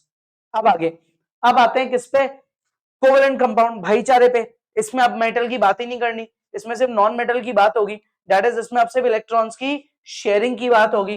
तो सबसे पहले आ गया सिंगल बॉन्ड। जब 2 नॉन मेटल्स आपस में एक एक इलेक्ट्रॉन की शेयरिंग करते हैं उसको सिंगल बॉन्ड बोला जाता है। जैसे वाटर कैसे बनेगा, देखो बहुत इजी है। ये होता है वाटर का स्ट्रक्चर। इसका मतलब ऑक्सीजन जो है ना, वो दोनों तरफ सिंगल सिंगल बॉन्ड बना रहा है हाइड्रोजन के साथ। तो ये कैसे बनेगा? एक तरफ हाइड्रोजन अपना एक इलेक्ट्रॉन देगा, ऑक्सीजन भी एक इलेक्ट्रॉन देगा, दूसरी तरफ भी सेम होगा। क्लियर? तो ये हो गया ना स्टेबल। अब क्या ऑक्सीजन के पास 2 इलेक्ट्रॉन होते हैं लास्ट शेल में? नहीं यार, बिल्कुल भी नहीं। ये लिखा भी, ऑक्सीजन के आखिरी शेल में तो 6 इलेक्ट्रॉन होते हैं। ऑक्सीजन ने कितने यूज करे? 2 ही तो करे, तो बाकी के 4 कहां गए? 4 वो अपने पास रखेगा, ये 4 उसने अपने पास रखे। तो अब देखो, आप सर्कल्स बनाते हैं, हाइड्रोजन के सर्कल में देखो 2 इलेक्ट्रॉन आ गए, है ना। इधर देखो, इधर भी 2 इलेक्ट्रॉन आ गए। अब आप ऑक्सीजन के सर्कल में देखना, देखो आप ऑक्सीजन के सर्कल में 8 इलेक्ट्रॉन आ गए, दैट इज हाइड्रोजन तो चले गया ड्यूप्लेट पे और ऑक्सीजन चले गया ऑक्टेट पे। ठीक है, आगे पढ़े, देखो क्या है नेक्स्ट। C2H5OH, अल्कोहल यानी कि इथेनॉल। इसका स्ट्रक्चर समझते हैं, कैसे बनेगा स्ट्रक्चर। देखो, एक कार्बन, 3 तरफ हाइड्रोजन, फिर एक और कार्बन, 2 हाइड्रोजन, फिर ऑक्सीजन, फिर हाइड्रोजन। स्ट्रक्चर की साइज देख के ही लग रहा है कि यार ये तो बहुत इंपॉर्टेंट है। हर जगह आप देखो बहुत इजी है, हर जगह सिर्फ सिंगल बॉन्ड है, यानी कि आपको हर जगह एक डॉट एक क्रॉस, फिर एक डॉट फिर एक क्रॉस, ऐसे लगाना है ना। इजीली हो जाएगा ये, कोई ज्यादा इतना दिमाग लगाने की जरूरत नहीं है। ये क्रॉस डॉट, फिर ये क्रॉस डॉट, है ना, फिर देखो नीचे एक क्रॉस डॉट, फिर इधर बगल वाले के साथ।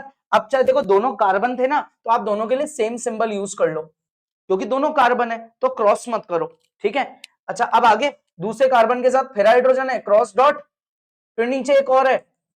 अब कौन आ गया बगल में? ऑक्सीजन, तो कार्बन का इलेक्ट्रॉन है डॉट, ऑक्सीजन का क्रॉस, फिर ऑक्सीजन का इलेक्ट्रॉन है डॉट, हाइड्रोजन का क्रॉस, ऐसे।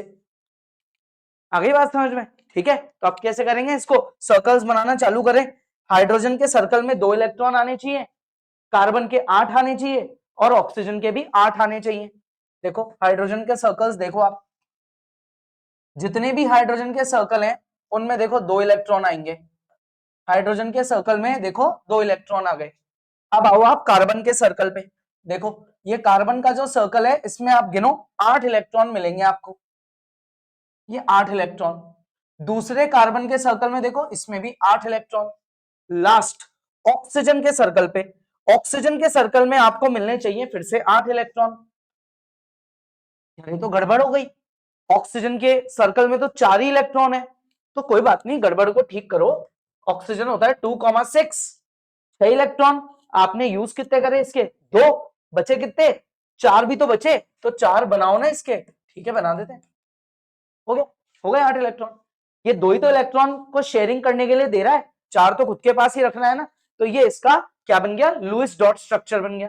ऐसे ही फॉस्फोरस ट्राई क्लोराइड कैसे बनता है? ये फॉस्फोरस होता है 2,8,5। फॉस्फोरस के आखिरी शेल में 5 इलेक्ट्रॉन है ना। क्लोरीन 2,8,7। कितने क्लोरीन है? 3 क्लोरीन है। ये आपस में रिएक्ट कर रहे हैं भाई, ठीक है, ये कर रहे हैं आपस में रिएक्ट। क्लियर? कैसे बनेगा इसका बॉन्ड? एक फॉस्फोरस, तीन तरफ क्लोरीन, सिंगल बॉन्ड्स बना देना। देखो ये भी देखो, कार्बन, फिर तीन हाइड्रोजन, फिर क्लोरीन, है ना, कार्बन मोनोक्लोराइड, या अपन ये बोल सकते हैं मिथाइल क्लोराइड। क्लियर यहां तक? मिथाइल क्लोराइड भी तो बोल सकते हैं। अब इसका स्ट्रक्चर कैसे बनेगा? एक कार्बन, तीन तरफ देखो हाइड्रोजन, और एक तरफ देखो क्लोरीन। कैसे बनाए स्ट्रक्चर? देखो ये समझते हैं, ये वाला आप खुद से प्रैक्टिस करेंगे, है ना। ये वाला मैंने आपको बता ही दिया करना क्या है ना। ये वाला भी समझेंगे तो उससे आपको क्लोरीन का लॉजिक भी समझ में आएगा। देखो कार्बन, हाइड्रोजन, हाइड्रोजन, हाइड्रोजन, तीन जगह कार्बन अपना इलेक्ट्रॉन हाइड्रोजन के साथ शेयर कर रहा है, एक एक इलेक्ट्रॉन, सिंगल सिंगल बॉन्ड। फिर इधर भी इसने एक इलेक्ट्रॉन क्लोरीन के साथ शेयर कर लिया। अब क्या क्लोरीन के आखिरी शेल में एक ही इलेक्ट्रॉन होता है? नहीं, 7 होते हैं। तो एक तो इसने यूज कर लिया, तो बाकी 6 का क्या होगा? बाकी 6 ये खुद के पास रखेगा, शेयर थोड़ी करेगा। अब आप सर्कल्स बनाना चालू करो। देखो हाइड्रोजन के सर्कल में 2 इलेक्ट्रॉन आएंगे, आ रहे। कार्बन के सर्कल में 8 इलेक्ट्रॉन आएंगे, ये देखो ये आ गए। और क्लोरीन के सर्कल में भी 8 इलेक्ट्रॉन आएंगे, ये देखो। यानी कि सबने स्टेबल कर लिया खुद को। हाइड्रोजन ने तो बनाया ड्यूप्लेट 2 इलेक्ट्रॉन पे, कार्बन ने बनाया ऑक्टेट 8 इलेक्ट्रॉन पे, और क्लोरीन ने भी बना दिया ऑक्टेट। क्लियर यहां तक? आगे बढ़े। अब है डबल बॉन्ड का कोवेलेंट कंपाउंड। तो पहला कंपाउंड जिसमें अब आपको सिंगल और डबल दोनों बॉन्ड मिलेंगे, तो ये पहला कंपाउंड है बच्चों benzene, C6H6। Very popular compound, बहुत बार एग्जाम्स में इसके बारे में पूछा जाता है ना।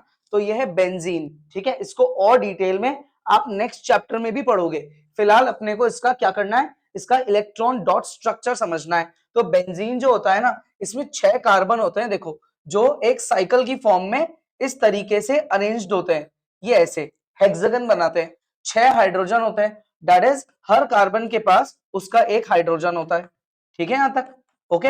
अब यहाँ पे देखो, जहां भी हाइड्रोजन होगा वो सिंगल बॉन्ड बनाएगा, क्योंकि हाइड्रोजन के पास होता ही एक इलेक्ट्रॉन है। ये कार्बन में सिंगल बॉन्ड, फिर डबल बॉन्ड, फिर सिंगल बॉन्ड, फिर डबल बॉन्ड, फिर सिंगल बॉन्ड, फिर डबल बॉन्ड। क्लियर? अब देखो सिंगल बॉन्ड का लॉजिक आप सीख चुके हो, है ना, जिसमें ए और बी आपस में एक एक इलेक्ट्रॉन्स की शेयरिंग करे, वो सिंगल बॉन्ड है। लेकिन अगर ए और बी आपस में दो दो इलेक्ट्रॉन्स की शेयरिंग करें तो वो डबल बॉन्ड है। इसका मतलब इसमें हमें अब दोनों बनाना है। तो जहां आपको सिंगल लाइन दिख रही है वहां आप एक डॉट एक क्रॉस बनाओगे, जहां आपको दो लाइनें दिख रही है वहां आप दो डॉट और दो क्रॉस बनाओगे। ठीक है? तो कैसे बनेगा स्ट्रक्चर? देखो कार्बन डॉट क्रॉस, ठीक है, dot and cross with hydrogen. Clear? Carbon के साथ एक डॉट एक क्रॉस हाइड्रोजन, फिर कार्बन कार्बन डॉट, फिर इस कार्बन का डॉट और क्रॉस हाइड्रोजन, फिर कार्बन कार्बन में डबल बॉन्ड, दो दो डॉट। इसी को तो फॉलो कर रहे हैं। फिर देखो इस कार्बन का इस हाइड्रोजन के साथ सिंगल बॉन्ड, फिर कार्बन कार्बन में सिंगल बॉन्ड। क्लियर? फिर कार्बन कार्बन में डबल बॉन्ड, तो दो दो डॉट बना दो, मतलब 4 डॉट। इधर हमेशा हाइड्रोजन के साथ सिंगल बॉन्ड। क्यों बनता है हाइड्रोजन के साथ सिंगल बॉन्ड? क्योंकि हाइड्रोजन के पास होता ही एक इलेक्ट्रॉन है। अब इस कार्बन का इसके साथ सिंगल बॉन्ड, तो एक एक इलेक्ट्रॉन की शेयरिंग दिखाएंगे अपन। फिर लास्ट में इन दोनों के बीच में डबल बॉन्ड। क्लियर? लास्ट में इन दोनों कार्बन के बीच में बच्चों डबल बॉन्ड आएगा, और ये जो कार्बन है इसका उस वाले हाइड्रोजन के साथ क्या होगा? सिंगल बॉन्ड बनेगा। इसका इस वाले हाइड्रोजन के साथ सिंगल बॉन्ड बनेगा। Okay,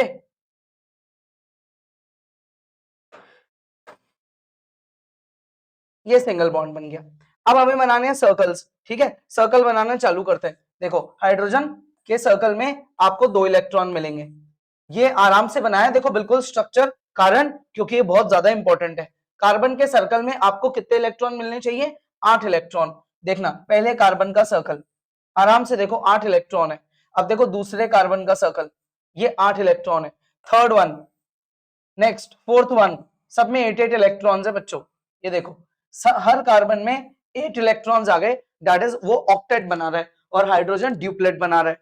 clear? आते हैं नेक्स्ट स्ट्रक्चर पे, थोड़ा सा लॉजिक क्लियर और होगा ढंग से, है ना। एक स्ट्रक्चर और बनाएंगे तो देखो CH3COOH विनेगर एसिटिक एसिड। कैसे बनता है, इसकी बॉन्डिंग कैसे होती है, एक कार्बन, तीन तरफ हाइड्रोजन, ठीक है, फिर एक कार्बन, फिर डबल बॉन्ड ऑक्सीजन, फिर O, फिर H। क्लियर, ये अपन ने इसको एक्सपैंड कर दिया। अब जहां एक लाइन है तो एक डॉट एक क्रॉस, दो लाइन है तो दो डॉट दो क्रॉस, ऐसे चलना है अपने को। तो देखो पहले वाले कार्बन पे आते हैं ना, नेक्स्ट स्ट्रक्चर पे आ गए अपन। ये कार्बन हाइड्रोजन के साथ डॉट क्रॉस, जहां भी हाइड्रोजन होगा वहां सिंगल बॉन्ड बनेगा। इस लॉजिक को कभी मत भूलना, सबसे इजी लॉजिक है यार, ठीक है। कार्बन कार्बन में आपस में सिंगल बॉन्ड, एक एक इलेक्ट्रॉन की शेयरिंग हो रही है, ये सिंगल बॉन्ड। फिर कार्बन का ऑक्सीजन के साथ डबल बॉन्ड, दो दो इलेक्ट्रॉन। फिर इस कार्बन का ऑक्सीजन के साथ सिंगल बॉन्ड, फिर ऑक्सीजन का उधर हाइड्रोजन के साथ सिंगल बॉन्ड। क्लियर, सर्कल बनाना चालू करें, है ना। क्या होता है भाई सर्कल में, हाइड्रोजन के सर्कल में दो इलेक्ट्रॉन आएंगे, हाइड्रोजन का हमेशा क्या बनता है, ड्यूप्लेट बनता है। क्लियर, आ गए भाई, है ना। अब ऑक्सीजन का सर्कल, तो ऑक्सीजन के सर्कल में आपको 8 इलेक्ट्रॉन दिखने चाहिए। ये ऑक्सीजन के दो सर्कल बन गए, हो गई गड़बड़। ऑक्सीजन के तो सर्कल में 8 इलेक्ट्रॉन है ही नहीं, क्या करें अब यार, ऑक्सीजन भूल गए क्या, 2,6 इसकी वैलेंसी 2 है, ये दो ही तो इलेक्ट्रॉन देगा शेयर करने के लिए, तो 6 में से 2 गए, बचे 4, 4 तो ये खुद के पास रखेगा, तो यार ये 4 इसके खुद के पास रखो ना। अब आप काउंट करो, ऑक्सीजन के पास 8 इलेक्ट्रॉन्स आ गए। लास्ट कार्बन का सर्कल, तो ये रहा देखो कार्बन का सर्कल, इसमें आप काउंट करो 8 इलेक्ट्रॉन्स आ गए। क्लियर, आगे बात समझ में। ऐसे ही आप इसका स्ट्रक्चर बनाएंगे, CH3CO CH3, एक्सपैंड कर दो इसको आपके लिए। देखो कार्बन, ये 3 हाइड्रोजन, फिर एक कार्बन डबल बॉन्ड ऑक्सीजन, फिर carbon hydrogen hydrogen hydrogen. Clear, आगे बात समझ में। सिंगल लाइन तो एक डॉट एक क्रॉस, डबल लाइन तो दो डॉट और दो क्रॉस। क्लियर, आगे बढ़े। नेक्स्ट क्या है अब, single and triple bond. Triple bond क्या होता है, A और B आपस में तीन तीन इलेक्ट्रॉन्स शेयर करने लग गए, इसको बोलते हैं ट्रिपल बॉन्ड। लास्ट होता है ये, ट्रिपल बॉन्ड से ऊपर कोवेलेंट बॉन्ड नहीं बन पाता, पॉसिबल ही नहीं है। तो C2H2 कैसे बनेगा, देखो दो कार्बन, दोनों को हमने एक एक हाइड्रोजन दिया, ओके, और आपस में इनमें ट्रिपल बॉन्ड लगा दिया। एक कार्बन के 4 बॉन्ड बनने चाहिए, क्योंकि कार्बन की वैलेंसी 4 होती है और हाइड्रोजन की वैलेंसी 1 होती है। तो कार्बन हाइड्रोजन के साथ क्या करेगा, एक एक इलेक्ट्रॉन की शेयरिंग करेगा, और दोनों कार्बन आपस में तीन तीन इलेक्ट्रॉन्स की शेयरिंग करेंगे। क्लियर, सर्कल बनाएंगे, हाइड्रोजन के सर्कल में 2 इलेक्ट्रॉन आएंगे और कार्बन के सर्कल में 8 इलेक्ट्रॉन आएंगे, दोनों कार्बन के सर्कल में 8 इलेक्ट्रॉन आएंगे। एक और C3H4, ये कैसे बनेगा, देखो इसको एक्सपैंड करते हैं, 3 कार्बन, ये एक बार हमने 3 कार्बन बना दिए, 4 हाइड्रोजन, देखो ये हमने हाइड्रोजन लगाने चालू करे। क्लियर, एक मान लो आपने इधर लगा दिया। अब आप नोटिस करो, ये जो बीच वाला कार्बन है, इसके पूरे 4 बॉन्ड नहीं बने, थर्ड वाले कार्बन के भी नहीं बने, तो इनमें लगा दो ट्रिपल बॉन्ड, बन गया इनका स्ट्रक्चर। ठीक है, ये और डिटेल में आप सीखोगे कार्बन वाले चैप्टर में, जब दोबारा रिवाइज कराऊंगा, है ना। फिलहाल अपने को इलेक्ट्रॉन डॉट स्ट्रक्चर पे फोकस करना है। देखो तो इलेक्ट्रॉन डॉट स्ट्रक्चर में सिंगल बॉन्ड जहां जहां आ रहा है, एक डॉट एक क्रॉस फटाफट लगाना चालू कर दो, ये फटाफट लगा दिया। ठीक है, फिर एक ये कार्बन कार्बन सिंगल बॉन्ड, फिर इन दोनों कार्बन में तीन तीन डॉट क्योंकि ट्रिपल बॉन्ड, फिर इस कार्बन का हाइड्रोजन के साथ सिंगल बॉन्ड। क्लियर, जितने भी हाइड्रोजन के सर्कल है उनमें 2 इलेक्ट्रॉन आएंगे, जितने भी कार्बन के सर्कल है उनमें 8 इलेक्ट्रॉन आएंगे, ये 8 इलेक्ट्रॉन आ गए, चेक करो आप, है ना, तीनों कार्बन में 8 इलेक्ट्रॉन आ गए। क्लियर, बन गया लुईस डॉट स्ट्रक्चर। आगे बढ़े, क्या है अब भाई, देखो फिजिकल प्रॉपर्टीज, और बहुत इजी टॉपिक है, बहुत इजी, मजा आ जाएगा। फिजिकल प्रॉपर्टीज पढ़नी है मेटल नॉन मेटल की, है ना। केमिकल, जिसने केमिकल प्रॉपर्टी समझ ली, जिसने इतनी सारी रिएक्शन समझ ली, इतने शानदार बच्चे हो तुमने इतनी सारी रिएक्शन समझ ली, लर्न भी कर ली कईयों ने, तो बहुत अच्छी बात है। रिएक्टिविटी सीरीज भी बच्चों ने समझ ली, इतने सारे लॉजिक क्लियर हो गए। फिजिकल प्रॉपर्टी क्या है यार, तो बहुत ईजी है। देखो मिलिएबिलिटी, व्हाट इज मिलिएबिलिटी, मिलिएबिलिटी का मतलब होता है हथौड़ा मारा और पतली पतली शीटें बना दी। मिलिएबिलिटी का बेसिक मतलब होता है फॉइल बनाना। मिलिएबिलिटी का मतलब क्या होता है, फॉइल बनाना। तो फॉइल किसकी बनती है, मेटल की, because metal is malleable. Best malleable कौन होते हैं, गोल्ड एंड सिल्वर। सबसे ज्यादा थिन फॉइल गोल्ड और सिल्वर की बन सकती है ना, इनसे ज्यादा मिलिएबल कोई नहीं होता। नॉन मेटल्स मिलिएबल होते ही नहीं है। ठीक है, अच्छा डक्टिलिटी, डक्टिलिटी का मतलब होता है वायर्स में कन्वर्ट करना। तो यार वायर्स भी किसके बनते हैं, मेटल के, यानी कि डक्टाइल भी कौन है, मेटल है। सबसे ज्यादा डक्टाइल कौन है? फिर से gold and silver. Non metals ये मीलिएबल भी नहीं होते। अब बात करें ब्रिटलनेस, ब्रिटलनेस मतलब मान लो आपने टेबल पे चीनी रखी, शुगर, और आपने उसको हिट करा, हथौड़ा मारा, तो क्या होगा? उस शुगर का पाउडर पाउडर चूरा बन जाएगा ना, इसको बोलते हैं ब्रिटलनेस। तो क्या मेटल्स ब्रिटल होते हैं? नहीं यार, ये तो कितना ही आप मारो ये बेंड होंगे, मुड़ जाएंगे, लेकिन ये चूरे में चूरा थोड़ी बनेगा, पाउडर थोड़ी बनेगा। तो मेटल्स ब्रिटल नहीं होते। नॉन मेटल्स में कई नॉन मेटल्स हैं जो ब्रिटल होते हैं। ठीक है, आगे heat conductivity, metals are very good conductors of heat. Metals बहुत अच्छे हीट के कंडक्टर्स होते हैं, है ना। बेस्ट कंडक्टर कौन है बच्चों? सिल्वर। इलेक्ट्रिकल कंडक्टिविटी, क्योंकि इनमें फ्री इलेक्ट्रॉन्स ही इतने सारे हैं, तो यार ये तो बेस्ट कंडक्टर है इलेक्ट्रिसिटी के। तो बेस्ट कंडक्टर कौन है? सिल्वर। और गोल्ड भी होता है, इनको सुपर कंडक्टर्स बोलते हैं। गोल्ड एंड सिल्वर को सुपर कंडक्टर्स बोलते हैं। मतलब अगर ये माना जाता है कि अगर आपने घरों में गोल्ड या सिल्वर की वायरिंग करा दी तो बिजली का बिल ना के बराबर आएगा, ना के बराबर। तो सिल्वर वायर, गोल्ड वायर जो है बहुत अच्छे कंडक्टर्स होते हैं इलेक्ट्रिसिटी के। वहीं नॉन मेटल्स की बात करें तो यार नॉन मेटल्स हीट और इलेक्ट्रिसिटी दोनों के थोड़े से पुअर कंडक्टर्स हैं, लेकिन इनमें कुछ नॉन मेटल्स अच्छे कंडक्टर्स होते हैं। ये भी पढ़ेंगे अपन, अभी एक्सेप्शंस में पढ़ेंगे। फिजिकल स्टेट की बात करते हैं। Metals mainly they are solid, लेकिन सारे नहीं होते। कुछ मेटल्स लिक्विड फॉर्म में भी होते हैं, है ना। अभी अपन एक्सेप्शन की बात कर ही नहीं रहे, वो अपन अभी थोड़ी देर में समझेंगे। Non metals physical state almost सारी गैसेस होती है। डेंसिटी मेटल्स की हाई, नॉन मेटल्स की लो। डेंसिटी मतलब स्ट्रेंथ, कितनी सारी पॉपुलेशन है। हाई डेंसिटी का मतलब होता है छोटी सी जगह में बहुत सारे पार्टिकल्स आ जाना, इसको बोलते हैं हाई डेंसिटी। और लो डेंसिटी का मतलब होता है छोटी सी जगह में बहुत कम पार्टिकल्स आना, ये low density. Tensile strength, metals की आसानी से मुड़ जाएंगे, आसानी से टूट जाएंगे? नहीं, इनकी स्ट्रेंथ बहुत हाई होती है। नॉन मेटल्स की लो होती है।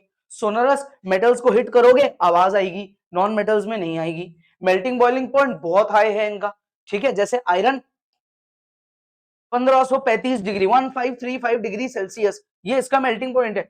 नॉन मेटल्स का कंपैरेटिवली लो होता है, कुछ एक्सेप्शंस होते हैं, पढ़ेंगे अभी। लस्टर, मेटल्स में ऑलमोस्ट सब में लस्टर होता है, सब चमकते हैं। और सबसे तगड़ा लस्टर किसमें होता है? सिल्वर में। नॉन मेटल्स में ऑलमोस्ट किसी में भी लस्टर नहीं होता, ठीक है। कलर, मेटल्स का मेनली कलर होता है ग्रे, लेकिन कुछ का और भी यूनिक कलर होता है। Non metals mainly they are colourless, why? Because most of them are gases. Majority non metal तो गैसेस हैं, तो इनका तो कोई कलर ही नहीं होता बच्चों, ठीक है। अब इसी फिजिकल प्रॉपर्टी में एक्सेप्शंस की बात करते हैं, मतलब ऐसे मेटल्स और ऐसे नॉन मेटल्स जो अपनी ही प्रॉपर्टी को फॉलो नहीं करते, प्रॉपर्टी से बाहर निकल गए, रूल तोड़ दिया उन्होंने, ठीक है। तो अब बात करें इलेक्ट्रिकल कंडक्टिविटी, कौन सा मेटल है जो पुअर कंडक्टर है? मरकरी। कौन सा मेटल है जो रूम टेम्परेचर पे सॉलिड ही नहीं है, लिक्विड है? मरकरी। कौन सा मेटल है लो डेंसिटी, सॉफ्ट मेटल्स, ये सब कौन है? Sodium potassium. इनकी डेंसिटी लो है, हार्डनेस भी कम है, सोनरस भी नहीं है, ये पनीर की तरह होते हैं, पनीर की तरह सॉफ्ट, इजीली नाइफ से काट सकते हो आप इनको।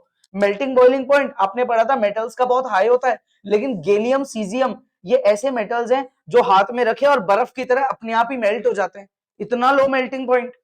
लस्टर सारे मेटल्स में होता है, चलो ये अच्छी बात है। कलर अपन ने पढ़ा था mainly metals are grey, mainly not all, क्यों? ये एक्सेप्शंस है।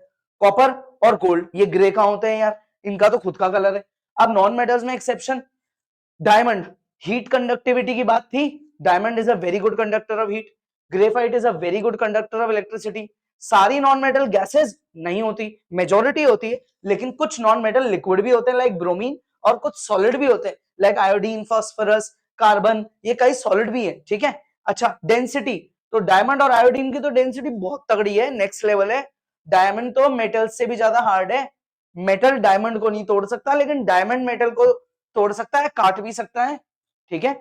अच्छा, मेल्टिंग बॉइलिंग पॉइंट डायमंड और ग्रेफाइट का तो ये ऐसे हैं जिनका मेटल से भी ज्यादा है। जैसे आपने आयरन का क्या पढ़ा था, 1535, 3500 डिग्री से भी ज्यादा है, मतलब ये तो ऑलमोस्ट कभी मेल्ट या बॉइल ही नहीं होगा, ठीक है। लस्टर, ऑब्वियसली यार डायमंड का लस्टर तो गोल्ड सिल्वर को भी पीछे छोड़ देता है। तो यार नॉन मेटल्स में कई एक्सेप्शंस है। कलर्स, सल्फर का येलो, फास्फोरस का रेड, ग्रेफाइट का ब्लैक, क्लोरीन का ग्रीनिश येलो। लेकिन मेजॉरिटी नॉन मेटल्स क्या है बच्चों? गैसेस। क्यों? ये उनका नेचर है, इसलिए वो क्या है? कलरलेस, क्योंकि वो गैस की फॉर्म में एग्जिस्ट करते हैं। आगे बढ़े, क्या है बच्चों? अब अलॉयज, वेरी इंपॉर्टेंट टॉपिक। अब कुछ नई चीज, मेटल और नॉन मेटल की कहानी हुई खत्म, इसमें आपने chemical property, physical property, ionic bond, covalent bond, Lewis dot structure, ये सब कुछ कंप्लीट कर दिया। अब अगला फेज क्या है? अब अगला फेज है मेटल, मेटल्स, नॉन मेटल्स, ये इनकी हो गई मिलावट, इनकी मिलावट चालू हो गई, यानी कि अब आप मिक्सचर तैयार करने लग गए। तो वो मिक्सचर कौन है? वो है अलॉय, होमोजीनियस मिक्सचर। क्या होता है होमोजीनियस? ऐसा मिक्सचर जो आपको दिखता तो क्या है प्योर, लेकिन है क्या इम्प्योर। जैसे आप मार्केट में ज्वेलरी खरीदने जाते हो, अगर उस पर लिखा है 22 कैरेट गोल्ड, क्लियर, शॉपकीपर कोई बेईमानी नहीं कर रहा, वो आपको 24 कैरेट गोल्ड नहीं बेच रहा, वो 22 कैरेट बेच रहा है, बोल के दे रहा है, यानी कि 2 कैरेट उसमें मिलावट है। हो सकता है कॉपर हो, सिल्वर हो, लेकिन क्या दिखती है क्या मिलावट? नहीं दिखती। जैसे स्टील, हमारे घरों में बर्तन स्टेनलेस स्टील, ये मेनली आयरन के बने हैं, लेकिन लोहा तो जंग खा जाता है। हमारे क्या बर्तन जंग खाते हैं क्या? नहीं, वो कभी नहीं खाते, रोज आप धो ने कुछ नहीं बिगड़ेगा उनका। तो अलॉयज क्या होते हैं? ये ऐसे हैं, ये धोखा देते हैं यार, ये दिखते तो क्या है प्योर, लेकिन है इम्प्योर। होमोजीनियस मिक्सचर है ये, क्लियर। किसके हैं? टू और मोर मेटल्स, दो या दो से ज्यादा मेटल्स, बोलो दो या दो से ज्यादा मेटल्स, और साथ में कुछ में तो नॉन मेटल भी होता है, पढ़ेंगे अभी अपन सारी चीजें। अब मेटल, ये अलॉयज बनते कैसे हैं? इतना ज्यादा हीट करो मेटल्स को कि वो मेल्ट हो जाए, पिघल जाए, और उन्हें मिक्स कर दो, खत्म, बन गया अलॉय। ठीक है, वेरी गुड, बहुत इजी है। Some alloys are stronger than the metals. अब आते हैं एडवांटेज, अलॉय के फायदे। अलॉय हमें चाहिए क्यों? अलॉय क्यों चाहिए? क्योंकि कई अलॉयज खुद के ओरिजिनल मेटल से ज्यादा स्ट्रॉन्ग होते हैं, अलॉयज अपने ओरिजिनल मेटल से ज्यादा हार्ड भी होते हैं, अलॉयज इजीली कोरोड, जंग भी नहीं खाते। अलॉयज वो हैं, ये तो बहुत इंपॉर्टेंट बात है, जो इलेक्ट्रिकल एनर्जी को किसमें कन्वर्ट करते हैं? हीट एनर्जी में। जैसे electric bulb, electric fuse, room heater, toaster, microwave, oven, इन सब में क्या लग रहा है? घर में गीजर है, पानी गर्म कर रहा है, उसमें क्या लग रहा है? अलॉय। वो अलॉय क्या कर रहा है? इलेक्ट्रिकल एनर्जी को हीट एनर्जी बना रहा है। और डिटेल में भी आप पढ़ोगे, फिजिक्स में एक चैप्टर आता है इलेक्ट्रिसिटी, उसमें बहुत अच्छा टॉपिक है ये। अब आते हैं डिसएडवांटेजेस, अलॉय की बुराइयां। लोअर मेल्टिंग पॉइंट, कुछ अलॉयज ऐसे हैं जो ओरिजिनल मेटल से जल्दी मेल्ट हो जाते हैं, ठीक है। दूसरा, लोअर इलेक्ट्रिकल कंडक्टिविटी, अलॉय का काम होता है इलेक्ट्रिसिटी को थोड़ा रोको, है ना, रोको और हीट बनाओ।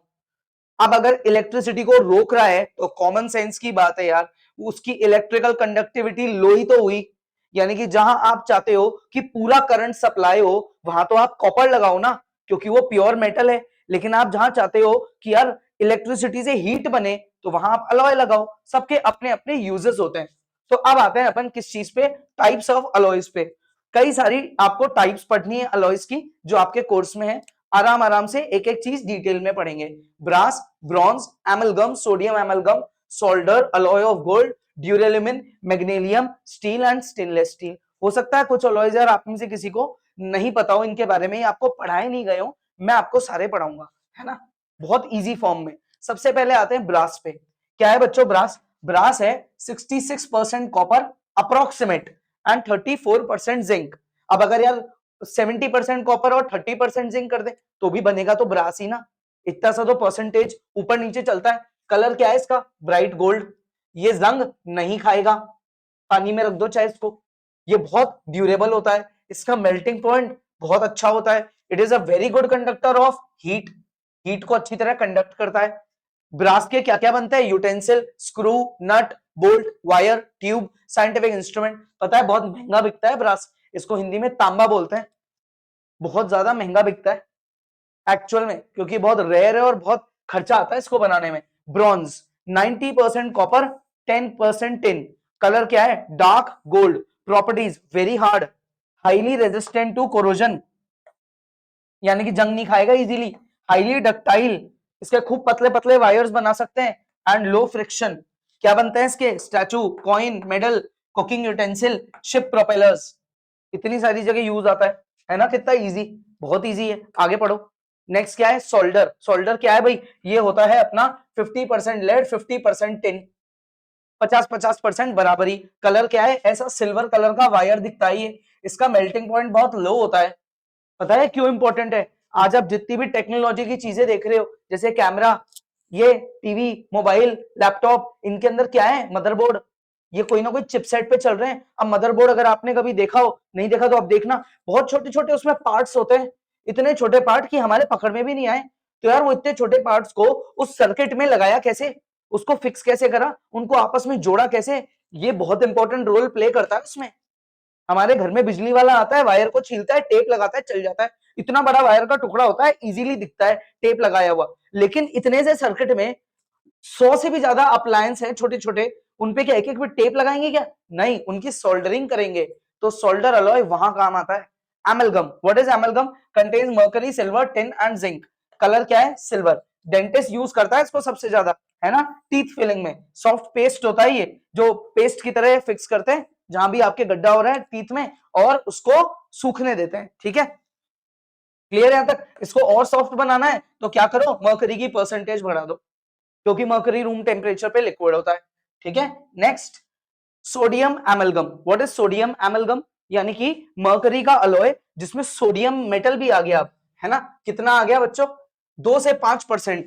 इसका कलर थोड़ा सा सिल्वर ग्रे मिक्सचर होता है। ठीक है, ये वाटर से इजीली रिएक्ट नहीं करता, रूम टेम्परेचर पे ये सोडियम की वजह से सॉलिड हो जाता है, और एक स्ट्रॉन्ग रिड्यूसिंग एजेंट है, और साथ में री एजेंट है। यानी कि इसका मेजरली जो यूज है वो लैब्स में आता है ना, लैबोरेटरीज में यूज होता है। Next, alloy of gold, very important. Jewellery, यार बताया था ना आपको, 22 कैरेट, 20 कैरेट, 18 कैरेट ज्वेलरी, जितना ज्यादा कैरेट बढ़ेगा मतलब उतना ज्यादा प्योर गोल्ड है, और अगर कैरेट गिरेगा तो ज्वेलरी मजबूत हो जाएगी लेकिन गोल्ड कम हो जाएगा। गोल्ड कम करके मिलावट ज्यादा कर देते हैं ताकत देने के लिए, उसको स्ट्रॉन्ग ड्यूरेबल बनाने के लिए, है ना। और बात करें 24 कैरेट, यार 24 कैरेट क्या है यार, ये तो प्योर गोल्ड है, इसकी कोई ज्वेलरी थोड़ी बनेगी, 2 सेकंड में टूट जाएगी। इसके तो बिस्किट बनते हैं, ऐसे ऐसे क्यूब्स होते हैं गोल्ड के। अगर आपको या किसी को भी प्योर गोल्ड में इन्वेस्ट करना है तो 24 कैरेट के बिस्किट खरीदो, 100% फायदा है, कोई मिलावट ही नहीं है। ठीक है, तो ज्वेलरी किसकी बनती है बच्चों? अलॉय ऑफ गोल्ड, जिसमें गोल्ड के साथ सिल्वर कॉपर का मिक्सचर होता है। 22, 20, 18 कैरेट तक, आजकल तो 16 कैरेट तक की ज्वेलरी भी आने लग गई। कलर बिल्कुल गोल्ड जैसा होता है, क्योंकि गोल्ड का ही तो परसेंटेज ज्यादा है, कॉमन सी बात है। 24 कैरेट से बहुत ज्यादा हार्ड होता है, तभी तो ज्वेलरी बन पा रही है। ठीक है, clear. Next, sodium, sorry, aluminium के 2 alloys very very important, very important, जो आजकल के जमाने में बहुत ज्यादा इस्तेमाल हो रहे हैं, ड्यूरेल्यूमिन और मैग्नीशियम। ये 2 अलॉयज बहुत ही शानदार है यार एल्यूमिनियम के। ड्यूरेल्यूमिन में एल्यूमिनियम के साथ कॉपर, मैग्नीशियम और मैंगनीज, कॉपर, मैग्नीशियम और मैंगनीज, इनको मिक्स कर दिया गया। ठीक है, दिखता देखो एल्यूमिनियम जैसा है, लेकिन फायदा क्या है? प्योर एल्यूमिनियम क्या होता है, उसकी टेंसाइल स्ट्रेंथ कम होती है, वो इजीली बेंड हो जाता है, टूट जाता है, वो ज्यादा वजन नहीं झेल सकता। लेकिन मिक्सिंग करके ये दिखता तो एल्यूमिनियम जैसा है, लेकिन बहुत ही ज्यादा स्ट्रांग हो जाता है, आयरन के टक्कर का स्ट्रांग हो जाता है। तो बड़े बड़े मशीन पार्ट्स, बड़ी बड़ी प्लेट्स, शिप्स में, रॉकेट्स में जो लगेगी, उनके इंजन पार्ट्स, ये ऐसे ड्यूरेल्यूमिन के बनाए जाते हैं। ठीक है, तो ये हल्का भी है वजन में, बहुत ज्यादा स्ट्रांग भी है, एंड गुड मशीनेबिलिटी, बहुत अच्छी मशीनेबिलिटी है, मतलब मशीन्स में बहुत जगह जगह काम में आता है। वायर, बार, रॉड्स, प्लेट्स, मशीन पार्ट्स। ठीक है, मैग्नीशियम, इसको देख के तो कुछ पहचान ही रहे हो, है ना। गाड़ी का व्हील, अलॉय व्हील, जो आजकल गाड़ियों में टॉप मॉडल में आता है, अलॉय व्हील। तो व्हाट इज अलॉय व्हील? ये होता है अलॉय व्हील, एल्यूमिनियम के मिक्सचर से बनता है। ये नॉर्मल आयरन व्हील से बेटर है, क्योंकि ये वजन में हल्का है। तो जिन गाड़ियों में अलॉय व्हील है ना, वो जल्दी स्पीड पकड़ती है, उनका एवरेज अच्छा होता है, ऑब्वियसली दिखने में तो अच्छी लगती है ना। एल्यूमिनियम के साथ 5% मैग्नीशियम डाल दो, बन गया मैग्नीशियम, है ना। देखो, मैग्नीशियम, मैग्नीशियम, और ये आगे एल्यूमिनियम, ट्रिक ऐसे बन गई। देखो, सिमिलर टू एल्यूमिनियम जैसा होता है, लाइट वेट होता है, हार्ड होता है, Burns with a cracking sound, cracking, जैसे पटाखे फूटते हैं ना, छोटे छोटे पटाखे, वैसी आवाजें आती है। डेंसिटी लो है ना, लो डेंसिटी होती है। कहाँ यूज आ रहा है? ऑटोमोटिव्स, एरोस्पेस, इन सब में यूज आ रहा है। इलेक्ट्रॉनिक और बायोमेडिकल यूजेस भी होते हैं इसके। ठीक है, नेक्स्ट, स्टील और स्टेनलेस स्टील, ये दोनों किसके अलॉय है बच्चों? ये है आयरन के अलॉय। स्टील कैसे बना? आयरन के साथ इतना कार्बन डाल दो, जरा सा कार्बन डाल दो, ठीक है, उससे वो हार्ड रहेगा, स्ट्रॉन्ग रहेगा, जंग नहीं पकड़ेगा, और आयरन से वजन में काफी हल्का भी होगा। कलर होता है सिल्वर टू ग्रे, बड़ा अच्छा कलर दिखता है इसका, बिल्कुल सिल्वर जैसा चमकता है, पेंट कराने की तो जरूरत ही नहीं पड़ती, है ना, सालों साल कभी जंग ही नहीं खाता ये। इसके क्या क्या बनते हैं? नेल्स, कीले बनती है, स्क्रू, पेच बनते हैं, ब्रिजेस में, ब्रिज ब्रिज बनते हैं ना, ब्रिज, उसमें काम आता है, और रेलवे ट्रैक्स बनाने के काम में आता है। स्टेनलेस स्टील, इसका क्या यूज है बच्चों? स्टेनलेस स्टील जो है ये दिख ही रहा है, यूज तो दिख ही रहा है, सबसे इंपॉर्टेंट यूज, है ना। हमारे घरों में बर्तन ही इसके हैं, जो लैब्स में, या जो बल्कि डॉक्टर्स जो वो यूज करते हैं, सिजर्स, नाइफ्स, ऑपरेशन करते टाइम, वो सारी आप जो ये सारे इक्विपमेंट्स है वो इसके बनते हैं, क्योंकि ये बहुत ज्यादा ही प्योर है, कभी जंग नहीं खाएगा, है ना, और ये इजीली किसी से रिएक्ट नहीं करता, ब्लड से या फूड से ये रिएक्ट ही नहीं करेगा, गर्म होने के बाद भी नहीं करेगा, क्योंकि ये अलॉय है ना। क्या है इसमें, क्रोमियम है और निकल है, अप्रॉक्स 11% क्रोमियम होता है, बहुत स्ट्रॉन्ग है, टफ है, जंग कभी नहीं खाएगा, वजन में हल्का है, कलर में ग्रेइश है ना, बर्तन बनाने का, टूल्स बनाना, ऑर्नामेंट्स बनाना, ऑर्नामेंट्स तक बनते हैं इसके, आर्टिफिशियल ज्वेलरी उसमें भी काम में आता है ये, ठीक है, क्लियर यहां तक, आगे अब क्या है, कोरोजन ऑफ मेटल्स, मेटल्स का कोरोजन मतलब यार थोड़ा बहुत याद हो तो यार चैप्टर 1 में पढ़ा था, है ना, कोरोजन मतलब ऑक्सीडेशन, मेटल के साथ ऑक्सीजन का जुड़ना या कोई और नॉन मेटल का जुड़ना, चाहे वाटर जुड़े, सल्फर जुड़े, है ना, CO2 जुड़े, ये सब में कोरोजन होता है यार मेटल का, उससे उसकी टॉप लेयर खराब हो जाती है, कलर चेंज हो जाता है, ताकत यानी कि स्ट्रेंथ उस मेटल की कम पड़ जाती है, थोड़ा कमजोर पड़ जाता है। लेकिन दो मेटल थे जो कोरोजन में भी खुद का फायदा निकाल लेते हैं, बड़े होशियार मेटल होते हैं, एल्यूमिनियम और जिंक, इनका कोरोजन इनको नुकसान ही नहीं दे पाता, बल्कि इनका फायदा है इनका कोरोजन होना, पढ़ेंगे आप सब कुछ वापस डिटेल में, है ना। देखो तो corrosion of iron very important, iron के कोरोजन को रस्टिंग भी बोलते हैं, इसमें ये जो कंपाउंड बना इसका कॉमन नेम क्या है, इसका कॉमन नेम है रस्ट, केमिकल नेम क्या है, हाइड्रेटेड वाटर यानी कि हाइड्रेटेड आयरन ऑक्साइड, ये लिखा ऊपर हाइड्रेटेड आयरन ऑक्साइड। आयरन में जंग कब लगती है, ऐसा ये जंग कब लगती है, जब आप आयरन को एयर में और मॉइस्चर यानी कि वाटर में दोनों के साथ खुला छोड़ दो तो उसके जंग लग जाती है। Next corrosion of potassium and sodium, ये कैसे कोरोड हो रहे हैं, ये बहुत तगड़ा विग्रसली बर्न हो जाते हैं, इसीलिए याद हो आपको मैंने इसी चैप्टर में बताया था, इनको केरोसिन ऑयल में रखा जाता है, नहीं रखेंगे ना तो ये टेबल पे पड़े पड़े जल गए, ठीक है, लेकिन इनको ऐसा बचाने के लिए इनको केरोसिन ऑयल में डाल दो, नहीं तो ये मिनटों के अंदर कोरोड हो जाएंगे, बर्न हो जाएंगे, दिखेंगे भी नहीं, गायब हो गए ये, क्योंकि ये बहुत ज्यादा हाई रिएक्टिव मेटल्स हैं, तो ये विग्रसली बर्न हो जाते हैं एयर में, बहुत ज्यादा विग्रसली। आगे बढ़े, देखो कोरोजन ऑफ एल्यूमिनियम, शानदार मेटल, इसका कोरोजन इसको फायदा कर गया, सेम जिंक, इसका कोरोजन भी इसको फायदा कर गया, प्योर एल्यूमिनियम की जो लेयर है वो उससे ज्यादा स्ट्रॉन्ग होती है एल्यूमिनियम ऑक्साइड की लेयर, प्योर जिंक की जो लेयर है उससे ज्यादा स्ट्रॉन्ग होती है जिंक ऑक्साइड की लेयर, तो प्योर जिंक जब तक है ना या प्योर एल्यूमिनियम जब तक है, जब तक तो वो कमजोर है, लेकिन जैसे जैसे वो पुराने होंगे उनमें लेयर आएगी, वो क्या होंगे, वो ताकतवर बन जाएंगे, मतलब बुढ़ापे के साथ ताकत बढ़ रही है इनकी, ठीक है, क्लियर, आगे बढ़े। नेक्स्ट अब है कोरोजन ऑफ कॉपर, कॉपर ऐसा हो जाता है ग्रीनिश कलर का, क्यों, क्योंकि ये दो चीजों से रिएक्ट कर जाता है और कुछ टाइम में, कुछ दिन, फ्यू डेज लगते हैं, ये बनता है copper carbonate, copper hydroxide, colour होता है ग्रीन। कोरोजन ऑफ सिल्वर, इसमें तो और दिन महीनों लग जाते हैं, नए नए चांदी के सिक्के लाओ, उसको भी पता है आपने प्लास्टिक में रैप कर दिया या अखबार में लपेट के रख दिया तो वो और भी ज्यादा ना के बराबर कोरोड होगा, सालों में होगा, लेकिन अगर आपने ओपन रख दिया खुला तो भी कोरोड तो होगा लेकिन महीनों में जाके होगा, क्योंकि ये बहुत ज्यादा लो रिएक्टिव मेटल है ना, तो कोरोजन जो है वो इसका बहुत टाइम लेता है, हाईली अनरिएक्टिव मेटल, तो ये बहुत स्लोली कंबाइन करता है चीजों के साथ, तो इसका कोरोजन बहुत धीरे धीरे होता है और फाइनली जब होता है तो ब्लैक हो जाता है, ऐसे चांदी के सिक्के काले पड़ जाते हैं, ठीक है, क्लियर, ये मटेरियल बनता है इन पे, इसका कलर क्या होता है, ब्लैक। अब अगर बात करें आयरन से भी जो ज्यादा लो रिएक्टिव मेटल्स हैं, गोल्ड एंड प्लैटिनम, यार ये तो कोरोड ही नहीं होते, इनकी तो ना के बराबर कोरोजन है, इनकी तो सिर्फ शाइन, जो चमक होती है ना वो डिक्रीज होती है, इनकी तो सिर्फ शाइन डिक्रीज हो रही है, बाकी इनका कोरोजन तो कभी होता ही नहीं है, कभी नहीं सुना मैंने तो कि गोल्ड की ज्वेलरी के जंग लग गई हो, उसका कलर बदल गया हो, यार हमने कुछ साल पहले गोल्ड की ज्वेलरी खरीदी आज वो ग्रीन कलर की है, ब्लू है, ब्लैक है, ऐसा कैसे हो सकता है, वो तो गोल्ड ही रहेगा ना, क्योंकि गोल्ड इतना ज्यादा लो रिएक्टिव मेटल है कि वो किसी से रिएक्ट ही नहीं करता, सुस्त पड़ा रहता है, ठीक है।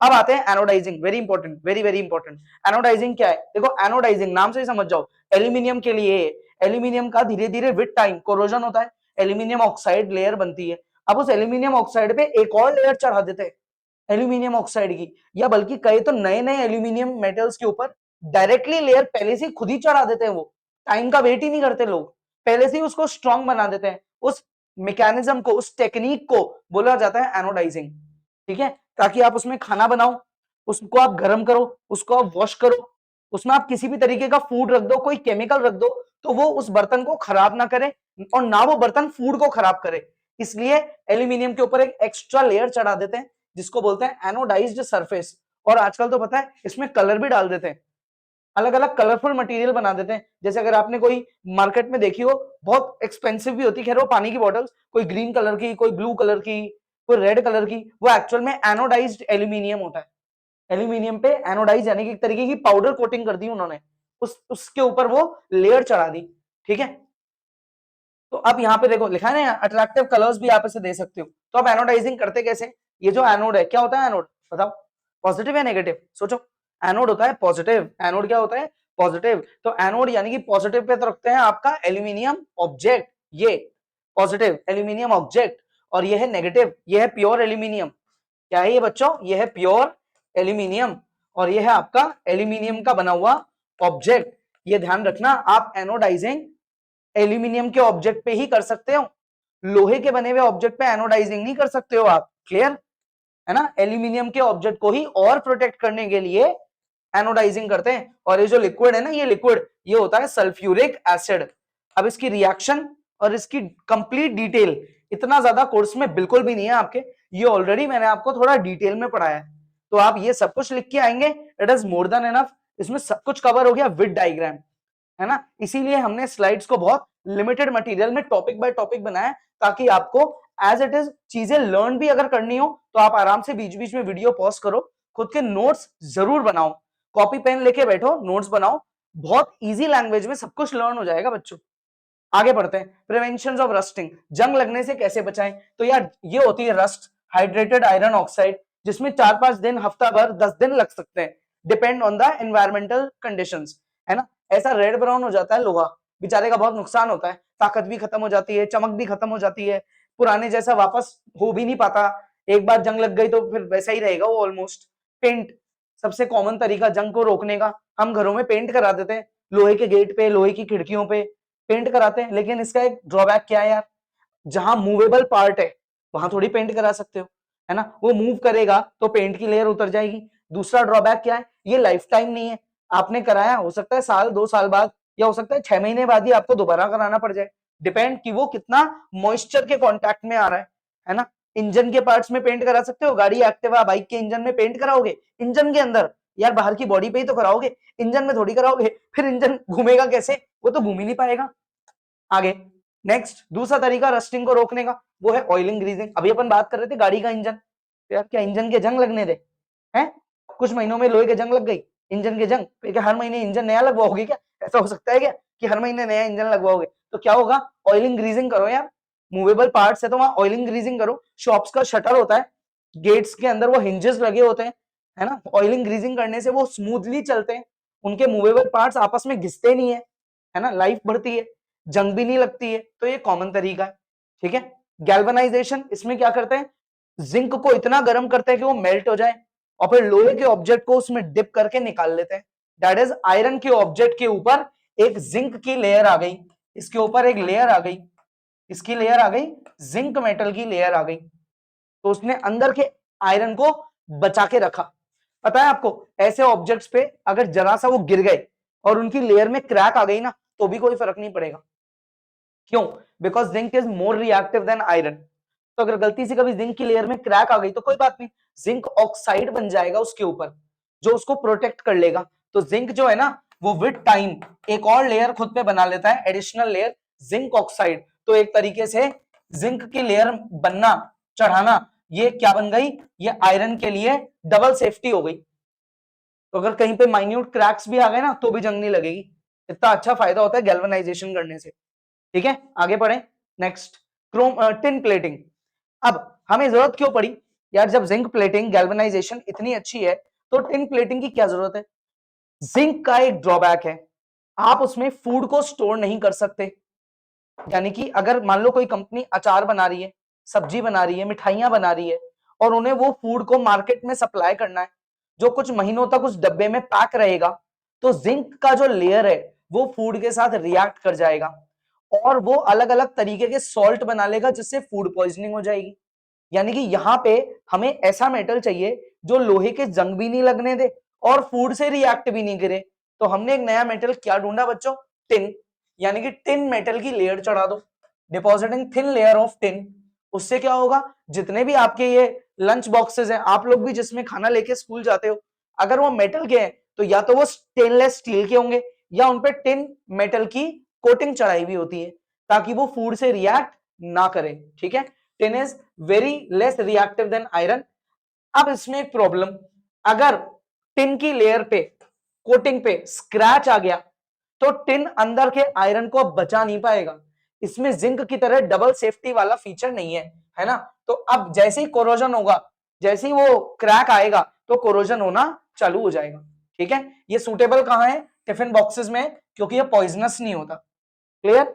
नेक्स्ट, क्रोमियम प्लेटिंग यानी कि क्रोम प्लेटिंग, क्रोम मेटल की प्लेटिंग यानी कि कवरिंग चढ़ाना, ये वहां जरूरी है जहां पे कंटिन्यू वाटर सप्लाई होती है। तो आप जितना ब्रांडेड वो खरीदोगे ना, टैप, बाथरूम एक्सेसरीज खरीदोगे आप, जो टैप्स वगैरह होते हैं, जितने महंगे खरीदोगे वो उतने लाइफ टाइम तक अपनी शाइन को मेंटेन करके रखते हैं।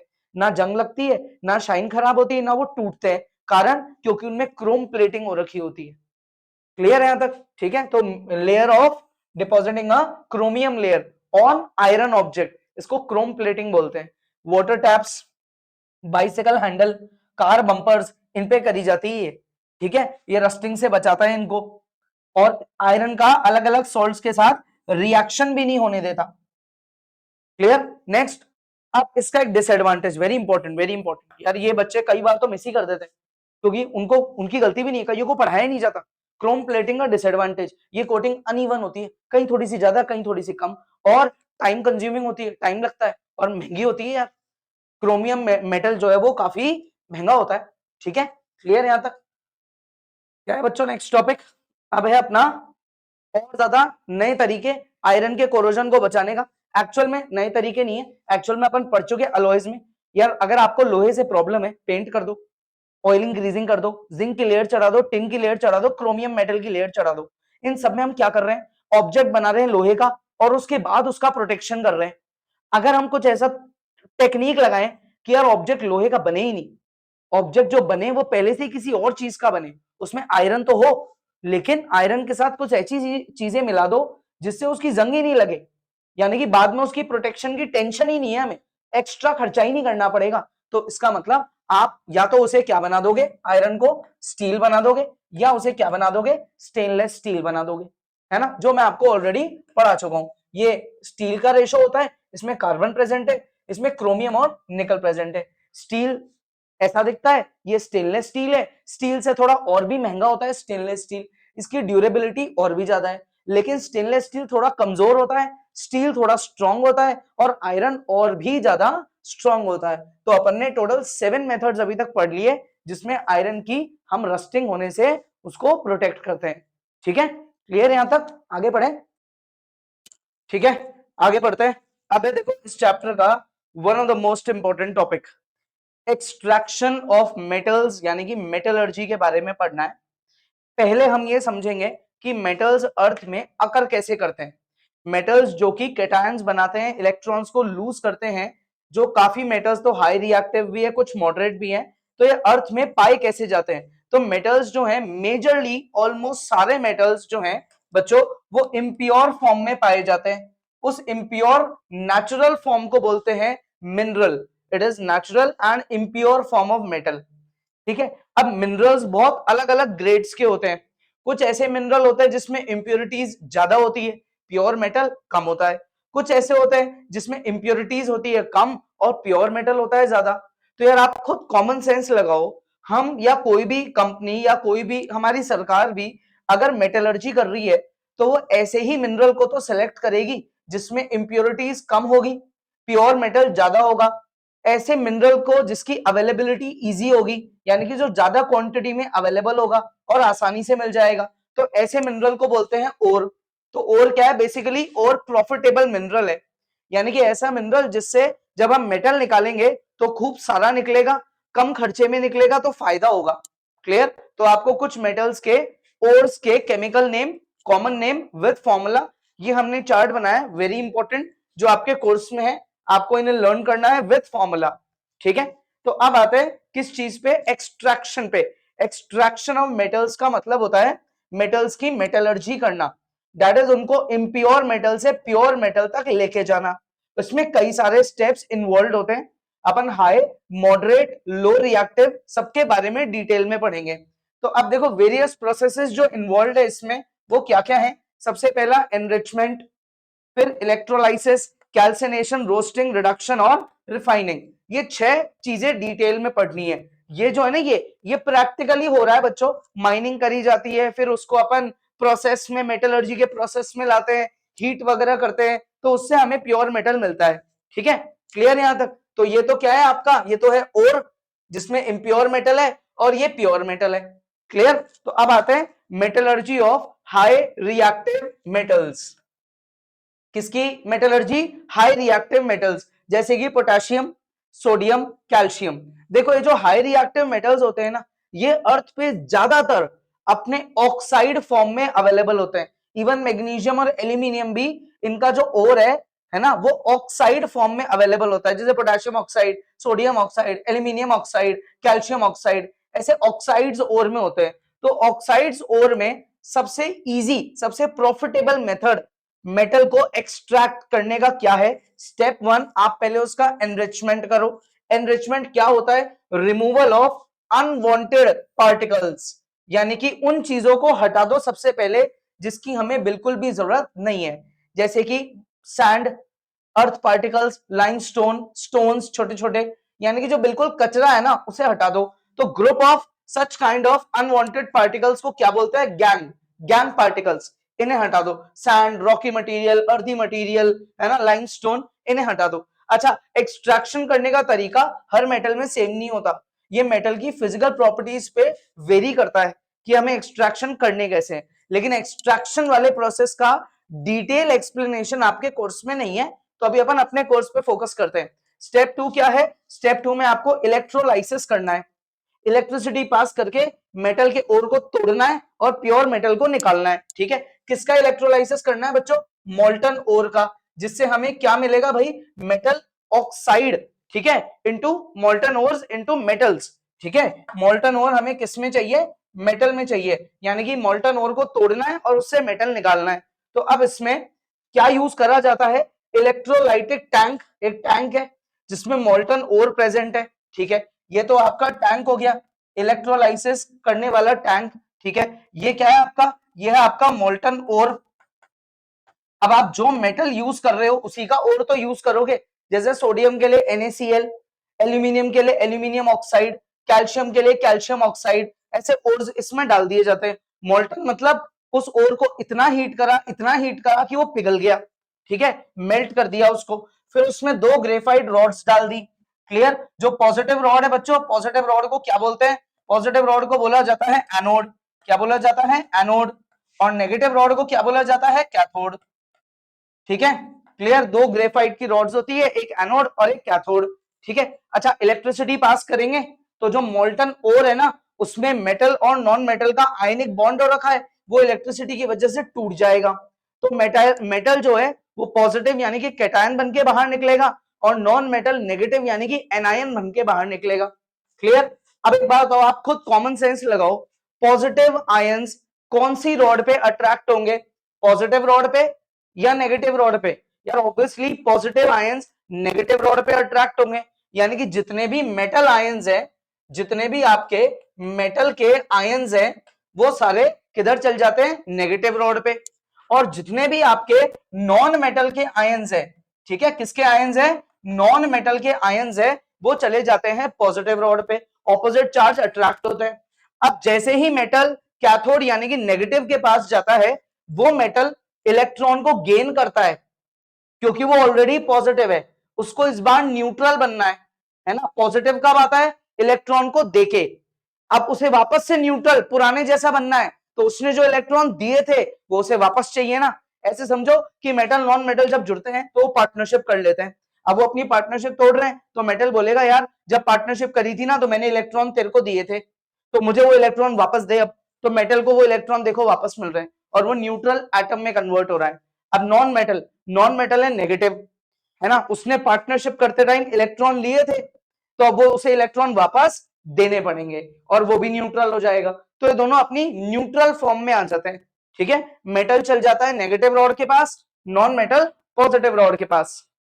क्लियर? अब इसके कुछ एग्जांपल्स जैसे अगर आपसे पूछ लिया जाए मेटलर्जी बताओ सोडियम की, क्लियर, तो आप पहले आसानी से इसको समझाओगे। अब जो मेटल उसमें बोला जाएगा उनके नाम लिख दोगे। जैसे सोडियम का क्वेश्चन आ गया तो आप लिख दोगे यहाँ NaCl, Na plus Cl minus. देखो सोडियम पे क्वेश्चन आ गया, Na plus Cl minus, break हो गया। Na प्लस गया कैथोड के पास, उसने इलेक्ट्रॉन लिया और वो न्यूट्रल सोडियम बन गया। क्लोरीन ऑलरेडी नेगेटिव है, उसने इलेक्ट्रॉन दिया, वो न्यूट्रल बन गया। ठीक है, ऐसे ही पोटेशियम की ब्रेकडाउन हो गया, अलग अलग हो गए। ऐसे ही कैल्शियम में हो गया, मैग्नीशियम में, और ये एल्यूमिनियम में हो गया। एल्यूमिनियम में एल्यूमिनियम और ऑक्सीजन है तो एल्यूमिनियम मेटल है, ऑक्सीजन नॉन मेटल है, मेटल बनता है कैटायन, नॉन मेटल बनता है एनायन। तो ये ब्रेकडाउन हुए। अब पॉजिटिव एल्यूमिनियम किसके पास जाएगा, नेगेटिव रॉड के पास, कैथोड के पास, वो इलेक्ट्रॉन वापस से गेन करेगा क्योंकि उसने पहले दिए थे तो अब वो उसे वापस मिलेंगे, वो न्यूट्रल एटम बनेगा। ऑक्सीजन नेगेटिव जाएगा एनोड के पास, उस वो नेगेटिव क्यों हुआ ऑक्सीजन, क्योंकि उसने इलेक्ट्रॉन किसी से लिए थे तो वो उसे वापस देगा, तो वापस देगा, तो वापस देगा, तो न्यूट्रल ऑक्सीजन बनेगा। समझ गए। तो कोई सा भी हाई रिएक्टिव मेटल आ जाए उन सबकी बेसिक एक्सप्लेनेशन डायग्राम ऐसा ही रहेगा, बस आपको उसकी पर्टिकुलर रिएक्शन जो है वो लर्न करनी है। ठीक है, क्लियर यहां तक। मेटल्स कैथोड के पास क्यों जाते हैं बच्चों, क्योंकि कैथोड जो है वो उन्हें इलेक्ट्रॉन देता है ना। कैथोड क्या करता है, उनको इलेक्ट्रॉन देता है, यानी कि कैथोड एक पावरफुल रिड्यूसिंग एजेंट है। कैथोड क्या है, पावरफुल रिड्यूसिंग एजेंट है। वो इलेक्ट्रॉन्स की क्या करता है, सप्लाई करता है, जिससे मेटल आयंस वापस से किसमें कन्वर्ट हो जाते हैं, मेटल में कन्वर्ट हो जाते हैं। ठीक है, Why we cannot use an aqueous solution of metal ore? देखो ये कह रहे हैं भाई मेटल ओर जो था, जैसे आपके पास NaCl था, है ना, आपने इसको हीट करा, इतना हीट करा कि ये मेल्ट हो जाए, उसके बाद आपने उसको टैंक में डाला और इलेक्ट्रिसिटी पास करी। तो यार आप हीट करने का खर्चा क्यों कर रहे हो, आप NaCl को पानी में डालो और इलेक्ट्रिसिटी पास कर दो, तो भी तो शायद ऐसा कुछ हो सकता है क्या। देखो चेक करते हैं ऐसा हो सकता है क्या। NaCl प्लस वाटर, अगर आपको याद हो चैप्टर 2 में, तो NaCl और वाटर को बोला जाता है मिक्सचर को ब्राइन, और ब्राइन से बनता है इलेक्ट्रिसिटी पास करके क्लोर एल्कलाई प्रोसेस। तो उसके प्रोडक्ट तो कुछ और है, इससे तो हमें ये मिलेगा NaOH which is a very strong base, साथ में हाइड्रोजन गैस, ठीक है, और साथ में क्लोरीन गैस। कहां मिला हमें, प्योर सोडियम। इसलिए हम कभी भी ओर को पानी में डिसॉल्व करके, यानी कि उसका एक्वस सॉल्यूशन बना के इलेक्ट्रिसिटी पास नहीं करते, हमें उससे प्योर मेटल नहीं मिलता। क्लियर, हमें मेल्ट करना ही पड़ेगा, कोई ऑप्शन नहीं है। और वैसे भी आप मेटलर्जी में वही स्टेप्स पढ़ते हैं जो बिल्कुल बेस्ट और प्रिसाइज होते हैं। आगे बढ़े, अब देखो metallurgy of low reactive metals. Low reactive metals हुए जैसे कि जो एल्यूमिनियम से नीचे आ रहे हैं, जिंक, आयरन, मैंगनीज और क्रोमियम, इनकी मेटलर्जी थोड़ी इंपॉर्टेंट है बच्चों। सबसे पहले तो एनरिचमेंट करते हैं ओर का, है ना। एनरिचमेंट का मतलब क्या होता है, removal of unwanted gang particles like earth particles. ठीक है, ये तो वही पुरानी वाली बात ही हो गई, उसके ही दो लाइनें आप इसमें दोबारा लिख सकते हो। अब एनरिचमेंट कर दिया यानी कि कचरा सारा निकाल दिया, तो अब हमारे पास बचा metal ore without any kind of impurities. ठीक है, अब उस मेटल ओर में से हमें मेटल चाहिए। जितने भी लो रिएक्टिव के मेटल्स होते हैं वो दो तरीके के ओर्स बना के रखते हैं। एग्जाम्पल, अगर हम जिंक की बात करें तो जिंक दो तरीके के ओर्स बना सकता है, उसकी अवेलेबिलिटी की बात कर रहे हैं। ये दो कॉमन ओर्स में हमारे अर्थ पे अवेलेबल है, या तो कार्बोनेट ओर या सल्फाइड ओर। अब अगर कार्बोनेट ओर है, देखो सी से कार्बोनेट, तो हम उसका करेंगे सी से कैल्सिनेशन। इसमें कार्बोनेट ओर्स को हीट किया जाता है, ठीक है, बिना ऑक्सीजन की सप्लाई दिए, उससे हमें फाइनली मिलता क्या है, मेटल ऑक्साइड। तो सी से कार्बोनेट, सी से कैल्सिनेशन, बिना ऑक्सीजन की सप्लाई दिए इसे हीट करते हैं, करते रहते हैं, CO2 गैस निकल जाती है और मेटल ऑक्साइड बच जाता है। दूसरा ओर है सल्फाइड ओर। अगर सल्फाइड ओर है तो हम करेंगे स्टेप 2 में रोस्टिंग, जिसमें हमें वापस से हीट तो करना है लेकिन हमें ऑक्सीजन देके हीट करना है, तो उससे भी हमें वापस क्या मिलेगा बच्चों, मेटल ऑक्साइड मिलेगा। ठीक है, तो स्टेप 2 में आप क्या कर रहे हो, ओर को हीट कर रहे हो ताकि आपको मेटल ऑक्साइड मिल जाए। अब जो मेटल ऑक्साइड मिला, मेटल ऑक्साइड, इसका मतलब उस मेटल के साथ ऑक्सीजन है, तो हमें उस मेटल ऑक्साइड में से ऑक्सीजन को निकालना है। किसी भी चीज में से ऑक्सीजन का रिमूव होना, इसको बोलते हैं रिडक्शन, यानी कि स्टेप 3 है रिडक्शन। स्टेप 3 है भाई रिडक्शन। किसका रिडक्शन? मेटल ऑक्साइड का, क्योंकि हमें उससे क्या चाहिए? प्योर मेटल चाहिए, यानी कि फ्री मेटल चाहिए। तो मेटल ऑक्साइड का रिडक्शन करने के लिए हमें चाहिए क्या? Reducing agent. कोई ऐसा मटेरियल, कोई एलिमेंट, कोई मेटल, नॉन मेटल, कुछ तो चाहिए जो उस मेटल में से ऑक्सीजन को खींच के निकाल देगा। तो अब हम आगे रिडक्शन पे। क्लियर? ये है देखो रिड्यूसिंग एजेंट, या तो कार्बन या एल्यूमिनियम। क्लियर? इन दो के बारे में पढ़ना है। इसके बाद क्या करते हैं, देखो लास्ट स्टेप, जब आपको फ्री मेटल मिल गया, ये क्या मिल गया आपको बच्चों? ये आपको फ्री मेटल मिल गया, लेकिन अभी भी ये क्या हो सकता है? इम्प्योर हो सकता है। तो अभी भी हमें इसे प्योर करना पड़ेगा। उसके लिए करेंगे हम इसकी रिफाइनिंग। क्या करेंगे? रिफाइनिंग। क्यों करेंगे? इम्प्योर मेटल को प्योरीफाई करने के लिए करेंगे। तो लो रिएक्टिव मेटल्स है ना, और इससे भी जो लो रिएक्टिव होते हैं, इनसे भी जो कम होते हैं, लाइक कॉपर, मर्करी, इनके स्टेप्स हाई रिएक्टिव से थोड़े ज्यादा होते हैं। ये ज्यादा इंपॉर्टेंट है, ज्यादा एग्जाम्स में पूछा जाता है। एनरिचमेंट, उसके बाद हीट करना, जिसमें या तो कैल्सिनेशन होगा या रोस्टिंग होगा, उसके बाद रिडक्शन करना, और उसके बाद रिफाइनिंग करना, है ना। अब कुछ एग्जाम्पल लेते हैं मेटल्स का। अब देखो एक यूनिक बात जो हो सकता है आपको नहीं पता हो, क्योंकि शायद आपके एनसीईआरटी बुक में भी नहीं है। कुछ मेटल्स जैसे कि जिंक और मर्करी, इनके लिए रिफाइनिंग की जगह एक और मेथड यूज हो सकता है, विच इज डिस्टिलेशन, जिसमें आप मेटल को इतना हीट करते हो, इतना हीट कि वो वेपर्स में कन्वर्ट होने लग जाता है, क्योंकि उसका बॉइलिंग पॉइंट लो है। उन वेपर्स को आप कलेक्ट करते हो, वापस से ठंडा करोगे तो आपको प्योर मेटल मिल जाएगा। ठीक है? तो जिंक के दो तरीके हैं लास्ट स्टेप में, रिफाइनिंग भी है और डिस्टिलेशन भी है। अब एक एग्जांपल लेके समझते हैं। जैसे अगर मान लीजिए मेटल आपसे क्वेश्चन में पूछ ले, जिंक का मेटलर्जी समझाओ, तो आप स्टेप 1 में बोलोगे हमें करना है एनरिचमेंट, यानी कि concentration of ore, removal of gangue particles. Step 2 में आप बोलोगे कि अब जो मेटल ओर है हम उसे हीट करेंगे ताकि हमें मेटल क्या मिले? ऑक्साइड मिले। तो अगर कार्बोनेट ओर है तो हम कैल्सिनेशन करेंगे, और अगर सल्फाइड ओर है तो हम रोस्टिंग करेंगे। दोनों केस में जब आप डिफरेंस देखोगे तो इधर देखो आपने ऑक्सीजन हीट करते टाइम नहीं दिया, किसी को भी नहीं दिया। इधर देखो आपने हर बार ऑक्सीजन दिया, तो ये रूल है ना। और फाइनली हमें मिला क्या? जिंक ऑक्साइड, यानी कि मेटल ऑक्साइड। ऐसे ही मैंगनीज ऑक्साइड, ऐसे ही आयरन ऑक्साइड। तो हम कैल्सिनेशन या रोस्टिंग स्टेप 2 क्यों करते हैं? मेटल ऑक्साइड को ऑब्टेन करने के लिए करते हैं। अब जब मेटल ऑक्साइड आ गया तो हम करेंगे उसका रिडक्शन। क्लियर? रिडक्शन करेंगे तो हमने देखो अलग अलग एग्जांपल लिए। जिंक ऑक्साइड का रिडक्शन करेंगे कार्बन से, तो कार्बन इसका ऑक्सीजन ले जाएगा, जिंक हो जाएगा अकेला। तो जिंक में क्या हुआ? रिमूवल ऑफ ऑक्सीजन हुआ, तो जिंक ऑक्साइड का रिडक्शन हो गया और ऑक्सीजन चले गया कार्बन के पास।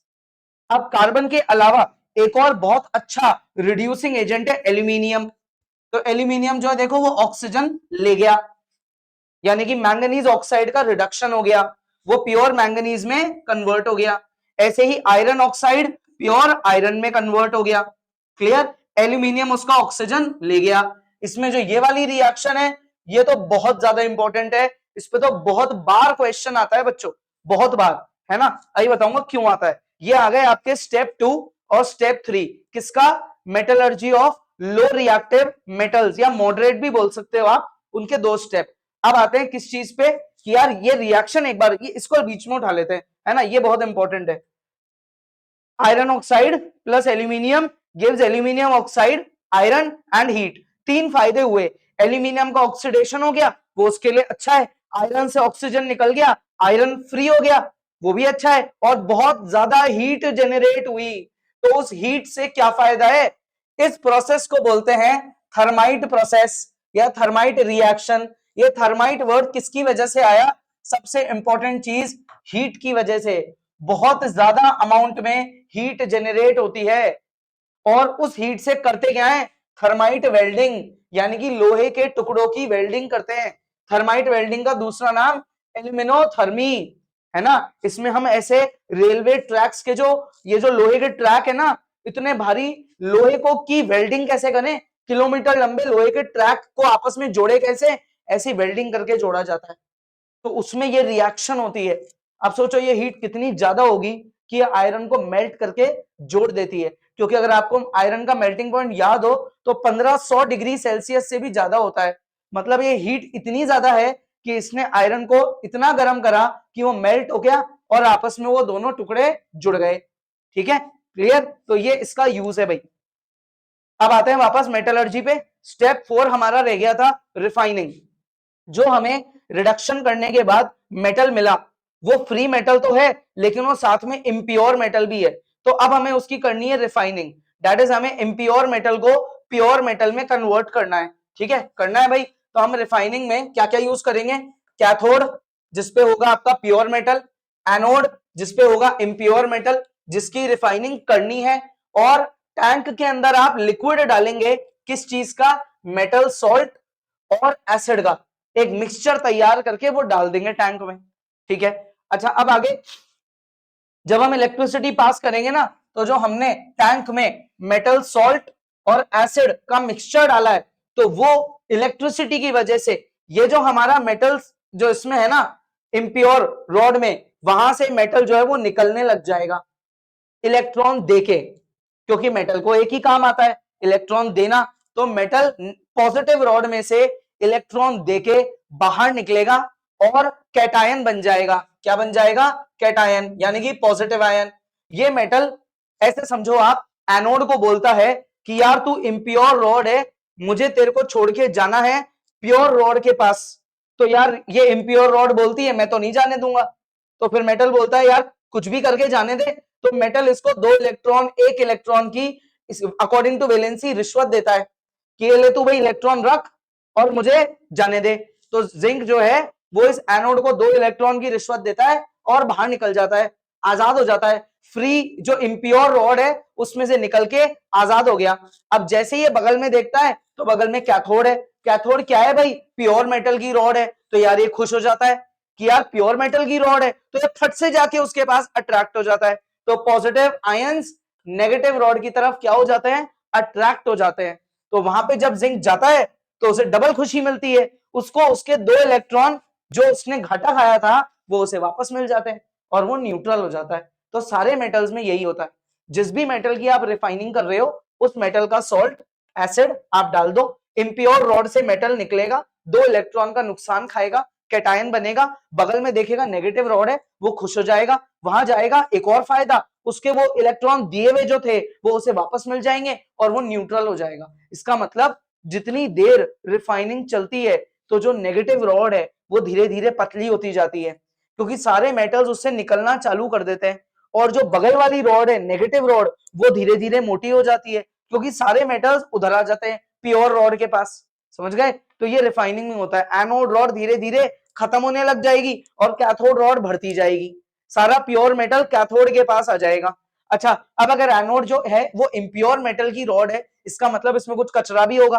तो या तो वो कचरा डिसॉल्व हो जाएगा या वो कचरा एनोड के नीचे जाके चिपक जाएगा, रह जाएगा। यहां भाई यहां सो गया मैं, तो जो कचरा एनोड के नीचे चले गया उसे बोलते हैं एनोड मड। क्या बोलते हैं, एनोड मड। ठीक है, तो हमने क्या ऑब्जर्व करा, हमने ऑब्जर्व करा कि इंप्योर मेटल अपने एनोड से बाहर निकलता है, कैटायन बनके कैथोड के पास जाता है और वहां पे डिपॉजिट होने लग जाता है। तो एनोड जो है वो रिड्यूस होने लग जाती है, कैथोड इंक्रीज होने लग जाती है।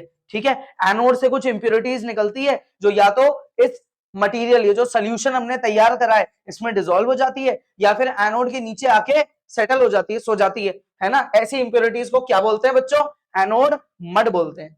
ठीक है, आगे बढ़ाएं इस टॉपिक को। देखो क्या है नेक्स्ट, अब है देखो रिफाइनिंग का डायग्राम, वेरी वेरी इंपॉर्टेंट। किसी भी मेटल की रिफाइनिंग आ जाए ऐसा ही बनाना है आपको। एनोड क्या है, एनोड है इम्प्योर। ठीक है, एनोड क्या है बच्चों, एनोड है अपनी इम्प्योर मेटल की रॉड, इम्प्योर मेटल रॉड है यहाँ पे। ठीक है, और कैथोड क्या है, कैथोड है प्योर मेटल की रॉड। ठीक है, अब अगर मान लो हम जिंक का केस लेके चलते हैं, जिंक के बारे में समझाते हैं, है ना। तो यहाँ पे जो मटेरियल है जो इसके अंदर होगा वो होगा zinc sulphate plus sulphuric acid. जिस मेटल की आप रिफाइनिंग कर रहे हो उसका सॉल्ट और एसिड का मिक्सचर होगा। ठीक है, ये है हमारा रिफाइनिंग करने वाला टैंक, इसमें सारी तैयारी हो रही है। यहाँ ये एनोड के नीचे जो मिट्टी आ गई उसको बोलते हैं एनोड मड। इस मिट्टी को क्या बोलते हैं बच्चों? Anode mud. ठीक है, अब जैसे ही इलेक्ट्रिसिटी पास होती है, जो मेटल एनोड के पास है इम्प्योर, वो बोलता है यार जाने दे मेरे को, मुझे बाहर निकलना है इम्प्योर रॉड से। एनोड बोलता है मैं तो नहीं जाने दूं, तो मेटल बोलता है ले यार तू मेरे से 2 इलेक्ट्रॉन ले रख और जाने दे, रिश्वत देता हूं तेरे को। तो यहां से क्या होता है? यहां से मेटल निकलता है। ठीक है, क्या बन के निकलता है बच्चों? यहां से मेटल निकलता है कैटायन बन के। ये मेटल खुश हो जाता है, चलो यार बाहर निकला, बगल में देखता है नेगेटिव रॉड, फिर खुश हो जाता है क्योंकि पॉजिटिव नेगेटिव से अट्रैक्ट होने लगेगा, उसके पास जाएगा। ठीक है, अच्छा नेगेटिव से अट्रैक्ट होगा तो जब ये नेगेटिव के पास जाता है तो इसको इसके दिए हुए इलेक्ट्रॉन वापस मिल जाते हैं, डबल खुशी, यानी कि ये फिर से न्यूट्रलाइज हो जाता है। तो एनोड जो है वो मेटल से इलेक्ट्रॉन लेता है और जब मेटल कैथोड के पास जाता है तो वो उसको इलेक्ट्रॉन वापस से दे देता है। ठीक है, क्लियर? ये रिफाइनिंग है। अब अगर इस रिफाइनिंग में जिंक की जगह मैंगनीज आ जाए, क्रोमियम आ जाए, आयरन आ जाए, कॉपर आ जाए, तो आपको सबके बारे में ऐसे ही समझाना है। क्लियर? यही डायग्राम सब में चलेगा, यही मार्किंग सब में चलेगी, बस मेटल का नाम और उसकी रिएक्शन को आप बदल देंगे। आगे बढ़े, अब आते हैं देखो कुछ लीस्ट रिएक्टिव मेटल्स जो हाइड्रोजन से नीचे होते हैं, कॉपर, मरकरी, सिल्वर। इनमें भी सबसे पहले एनरिचमेंट ऑफ और रिमूवल ऑफ गैंग पार्टिकल्स करेंगे। दूसरी बात, हमने 2 मेथड पढ़े थे अभी अभी, रोस्टिंग और कैल्सिनेशन। ये जो लो रिएक्टिव मेटल्स होते हैं ना, बहुत कमजोर, इनमें इस तरीके का कार्बोनेट और ऑलमोस्ट अवेलेबल ना के बराबर होता है। इनमें ज्यादातर जो अवेलेबल है हमारे अर्थ पे वो सल्फाइड ओर है। तो सल्फाइड ओर के लिए करी जाती है रोस्टिंग, यानी कि इसको हीट करा जाता है और वो भी एयर यानी कि ऑक्सीजन की प्रेजेंस में, जिससे हमें मिलेगा मेटल ऑक्साइड। क्लियर? अब इस मेटल ऑक्साइड का हम क्या करेंगे बच्चों? इसका हम करेंगे रिडक्शन, यानी कि हम कोई रिड्यूसिंग एजेंट इसके पास भेजेंगे और उसको बोलेंगे जा इस मेटल ऑक्साइड का ऑक्सीजन लेके आ जा। तो वो जो है रिड्यूसिंग एजेंट वो इससे ऑक्सीजन को निकाल लेगा और ये मेटल में कन्वर्ट हो जाएगा। तो जो मेटल में कन्वर्ट हुआ ये क्या है? फ्री मेटल है। लेकिन अभी भी इसमें क्या हो सकती है? कुछ गंदगी हो सकती है। मानते हैं कि बहुत लो रिएक्टिव है तो गंदगी भी ना के बराबर होगी, लेकिन हो तो सकती है। तो उस गंदगी को हटाने के लिए करते हैं हम क्या? रिफाइनिंग। और कुछ मेटल जैसे कि एक जिंक और एक मर्करी, इनमें रिफाइनिंग के अलावा क्या कर सकते हैं? डिस्टिलेशन। तो रिफाइनिंग में हम इम्प्योर मेटल की प्योरिफिकेशन करते हैं, उसे प्योर बनाते हैं। ठीक है, क्लियर? तो अब अगर क्वेश्चन आ जाए कॉपर पे, तो कॉपर सल्फाइड की आपको रोस्टिंग की रिएक्शन लिखनी है, उससे आपको कॉपर ऑक्साइड मिला, फिर कॉपर ऑक्साइड का आपको क्या करना है? रिडक्शन करना है। अब रिडक्शन में एक इंपॉर्टेंट बात, मॉडरेट रिएक्टिव मेटल्स थे जिंक, आयरन, मैंगनीज, इनमें रिडक्शन के लिए या तो हमने कार्बन को यूज करा या एल्यूमिनियम को। लेकिन ये इतने ज्यादा, ये वाले इतने ज्यादा लो रिएक्टिव है कि किसी और नए रिड्यूसिंग एजेंट की जरूरत ही नहीं पड़ती। या तो आप इस ऑक्साइड को उसी सल्फाइड के साथ रिएक्ट करा दो, ये आपस में ही एक दूसरे को रिड्यूस कर लेंगे, या फिर ये जो ऑक्साइड मिली है इसको फर्दर और हीट कर दो, मतलब बिना किसी दूसरे रिड्यूसिंग एजेंट पे खर्चा करे इसका वैसे ही रिडक्शन हो जाएगा। या तो आप इस मेटल ऑक्साइड के साथ मेटल सल्फाइड के ओर को रिएक्ट करा दो तो ऑक्सीजन सल्फर के पास चले जाएगा और कॉपर हो जाएगा अकेला फ्री, या फिर मेटल ऑक्साइड को आप डायरेक्टली क्या कर दो? हीट कर दो, क्योंकि ये बहुत ज्यादा लो रिएक्टिव मेटल्स हैं तो इनका ऑक्साइड तोड़ना बहुत आसान है। या तो इन्हीं के ओर से रिएक्ट करा दो या हीट कर दो, है ना? किसी नए रिड्यूसिंग एजेंट की जरूरत ही नहीं पड़ेगी। अब ये जो हमें फ्री मेटल मिला, यार हो सकता है ना ये अभी थोड़ा इम्प्योर हो, तो अब हम करेंगे इसकी रिफाइनिंग। वही सेम, एनोड यानी कि नेगेटिव पे कौन आएगा? इस पे आएगा प्योर मेटल। ठीक है, नेगेटिव पे कौन आएगा? Pure metal. कैथोड पे, एनोड पे आएगा इम्प्योर मेटल। और रिफाइनिंग टैंक में कौन आएगा? मेटल का सॉल्ट और एसिड। रिफाइनिंग टैंक में कौन आएगा? मेटल का सॉल्ट और एसिड। तो अगर हम कॉपर की बात कर रहे हैं तो हम कॉपर का सॉल्ट और एसिड लेंगे। क्या होता है रिफाइनिंग में? इम्प्योर मेटल की जो रॉड है उससे रिक्वेस्ट करता है मेटल कि यार तू मुझे बाहर जाने दे। एनोड बोलता है मैं तो नहीं जाने दूं, तो मेटल बोलता है 2 इलेक्ट्रॉन ले यार, रिश्वत ले और जाने दे। लो, मेटल ने रिश्वत दी, 2 इलेक्ट्रॉन का नुकसान हुआ, लेकिन ये बाहर आ गया, ये एनोड से ये बाहर निकल गया, बगल में किसके पास गया, कैथोड के पास, खुश हो गया। अरे पॉजिटिव के पास नेगेटिव आ जाएगा तो वो तो खुश होगा ना, क्योंकि ऑपोजिट चीजें अट्रैक्ट होती है, तो वहां जाके अट्रैक्ट हो जाता है। और डबल फायदा, जो इसने 2 इलेक्ट्रॉन दिए थे ना वो इसको वापस मिल जाते हैं, और ये क्या बन जाता है, प्योर मेटल बन जाता है। अब अगर एनोड जो है वो इम्प्योर मेटल की रॉड है, तो इसमें मेटल के अलावा कुछ इंप्योरिटीज भी होगी, तो या तो बच्चों वो इस सॉल्यूशन में डिसॉल्व हो जाएगी, या फिर वो एनोड के नीचे आके बैठ जाएगी, सो जाएगी। तो उन इंप्योरिटीज को क्या बोलते हैं, एनोड मड बोलते हैं। ठीक है, क्लियर। देखो ये है ना, वही बात है, सेम दोबारा पढ़ रहे हो आप ये सारी चीजें, अभी अभी जस्ट अपन ने पढ़ी थी, दोबारा है। इम्प्योर मेटल एनोड के पास था, उसने 2 इलेक्ट्रॉन का नुकसान खाया, बाहर आया और प्योर बनके कैथोड पे जाके चिपक गया, कैथोड ने उसको उसके 2 इलेक्ट्रॉन वापस दे दिए। ठीक है, जितनी भी इंप्योरिटीज है या तो बच्चों वो डिसॉल्व हो जाती है या फिर वो सेटल डाउन हो जाती है ना, और उन्हें हम क्या बोलते हैं, एनोड मड। तो अब अगर ये क्वेश्चन कॉपर पे आ जाएगा तो आपका जो सोल्यूशन है वो रहेगा जैसे कॉपर सल्फेट और सल्फ्यूरिक एसिड। ठीक है, ये जो आपकी एनोड वाली रॉड है, इम्प्योर मेटल की रॉड, उसमें से कॉपर आएगा क्या बनके, पॉजिटिव आयन बनके, और वो कॉपर पॉजिटिव आयन इधर जाके क्या होगा, अट्रैक्ट हो जाएगा। तो सारा कॉपर एनोड से निकला और कैथोड के पास चले गया। ठीक है, क्लियर यहां तक। तो एनोड धीरे धीरे पतली होती जाएगी और कैथोड धीरे धीरे मोटी होती जाएगी, और एनोड से इंप्योरिटीज जो निकलेगी हम उसे बोलेंगे एनोड मड, या तो वो डिसॉल्व हो जाएगी या वो नीचे जाके सेटल डाउन हो जाएगी। ठीक है, तो 4 स्टेप्स है लो रिएक्टिव के, 4 स्टेप्स है मॉडरेट रिएक्टिव के, और 2 स्टेप्स थे हाई रिएक्टिव के। ठीक है, क्लियर यहां तक। अब एक और इंपॉर्टेंट बात जो आपको बताई थी कि जो मर्करी ओर होता है, मर्करी वाला ओर है ना, और जिंक वाला ओर, इनका हम रिफाइनिंग करने के लिए एक और नया मेथड यूज कर सकते हैं, डिस्टिलेशन, जिससे इम्प्योर को प्योर बनाया जा सकता है। तो उसके बारे में है बच्चों अभी ये लास्ट। यहां पे हम मर्करी की क्या कर रहे हैं बच्चों, डिस्टिलेशन कर रहे हैं, इम्प्योर मर्करी को ऊपर से डाल रहे हैं, हीट करते जा रहे हैं, धीरे धीरे नीचे से प्योर मर्करी बाहर आ रहा है, यानी कि हीट करके उसके वेपर्स को कलेक्ट कर रहे हैं, वेपर्स को ठंडा कर रहे हैं, और वहां से हमें प्योर मेटल मिल रहा है। तो दूसरा तरीका है मर्करी और जिंक की रिफाइनिंग करने का, है ना, इलेक्ट्रिसिटी बिना दिए सीधा हीट करना चालू कर दो। ये डिस्टिलेशन कब हो सकता है, जब मेटल का बॉइलिंग पॉइंट क्या हो, बहुत ज्यादा लो हो, तब ये पॉसिबल है। तो यहाँ पे बहुत अच्छी बात है, आप लोगों ने बहुत शानदार पढ़ाई करी। यहाँ पे अपना बच्चों वन शॉट वीडियो एंड हो गया, मजे आ गए। सबसे इंपॉर्टेंट टॉपिक, सबसे लेंथी टॉपिक एक बार में आज आपने पढ़ लिया। आई होप आपको सब कुछ बहुत इजी वे में समझ में आया होगा।